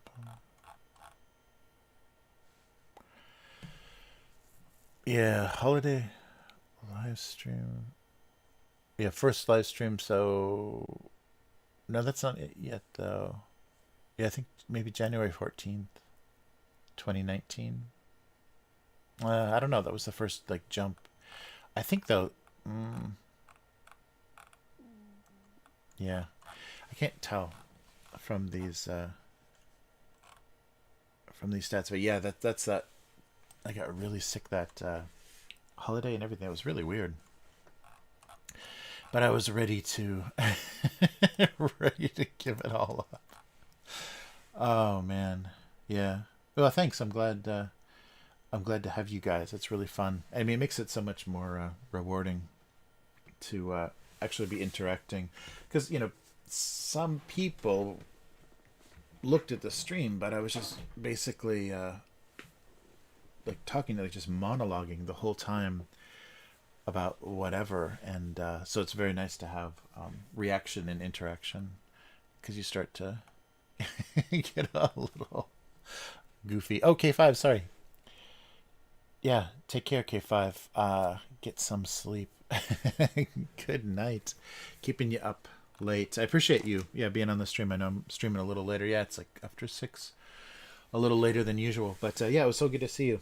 And thanks so much for all your help with the weekly as well, for you guys showing up on the weekly live stream. That helps a lot. Very cool. Yeah, I should wrap things up too. I think we're all good for. Oh, yeah. The whole time I was going through. Okay. Yeah, you saw me like incompetently scrolling through my YouTube. Awesome. But yeah, so very good to as usual to have this. And yeah, so I'll post the story, the 12th story, the last of this, like just this first phase. I still have a lot of ideas for more Enmity, but I wanted to kind of come up with a number and a limit, and make something that is kind of a weird that's very different, like the end of what would make sense to put at the end. So it's the last story, but not forever, just for to make a first book. So I want to publish the actual stories, just do a print on demand for those first stories. And yeah, I don't know. I guess I should put the I don't know. I really wish Lee who could read the story. Her voice is so beautiful. Dolly read the very first story. Oh hey, unknown girl. Sorry, I totally missed that. Here we go. Replay. Oh no, 20. Thank you so much, unknown girl. Ah, wonderful. Oh, thank you so much. Oh, you're amazing too. You've really yeah, motivated me to keep doing stuff, and also for writing the stories too. You are a very faithful reader of or listener. Read with your ears of those stories, and I appreciate that that feedback. Those are really fun to write and something I always wanted to do. So very cool. Well, thank you so much, unknown girl. Everybody take care, and I will yeah, I'll put a link to that stories on the other YouTube channel in this description, so you can just come back to this live stream to find that, or just go to the Nmity Stories Nmity Corporation YouTube channel, and it'll have the new story on there. I gotta find a good picture, a sad picture, or just a maybe medical picture for that thumbnail. But yeah, we'll do this again next week. And thank you so much for everybody. Yeah, unknown girl, thank you for the donation. I really appreciate that. And sorry, I totally missed it. Very cool. But everybody, thank you so much for being in the stream. And yeah, and especially you guys really made a huge difference, even though my live streams were so bad at the beginning of lockdown. It really helped me during that weird isolation and kind of indefinite, like uncertain time, to have something I could regularly do. I mean, this live stream was the only thing that I like could focus on and knew I would be doing every week. No, no, I'm not narrating. I should, shouldn't I? I should try to read those stories. Maybe I will. Maybe this last one will work the best, because it has no dialogue, so I don't have to do voices, and maybe that would be better. So yeah, let me try that. I'll try so I'll post this version that's the text to speech version, and I'll try to do I'll try to read it, because I've had some practice now reading those sci-fi stories. So yeah, excellent. Oh, well, that's so nice. Yeah, it's very comfortable. Yeah, you guys are wonderful chemistry, and really fun to have around.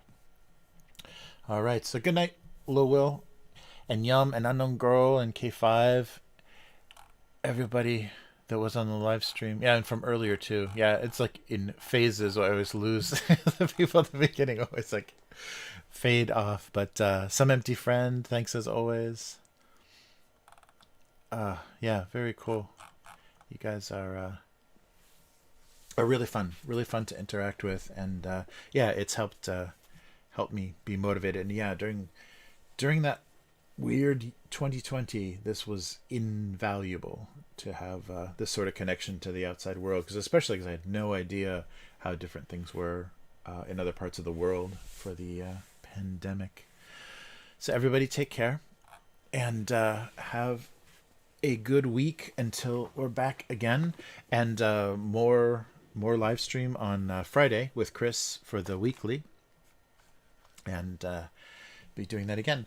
So yeah, abusecartoons.com if you're watching this for the first time, and I'm doing this at the end, and Abuse Cartoons on all social media. gocomics.com/domestic abuse for the archive of all of these cartoons, where the ones that I just did will go up. And Tuesdays and Thursdays there are new cartoons, North American time. So excellent. So enjoy the rest of the evening. I guess it's pretty late for most people, but I will try to have some nice evening. And we'll be back again soon. So take care, everyone, and goodbye.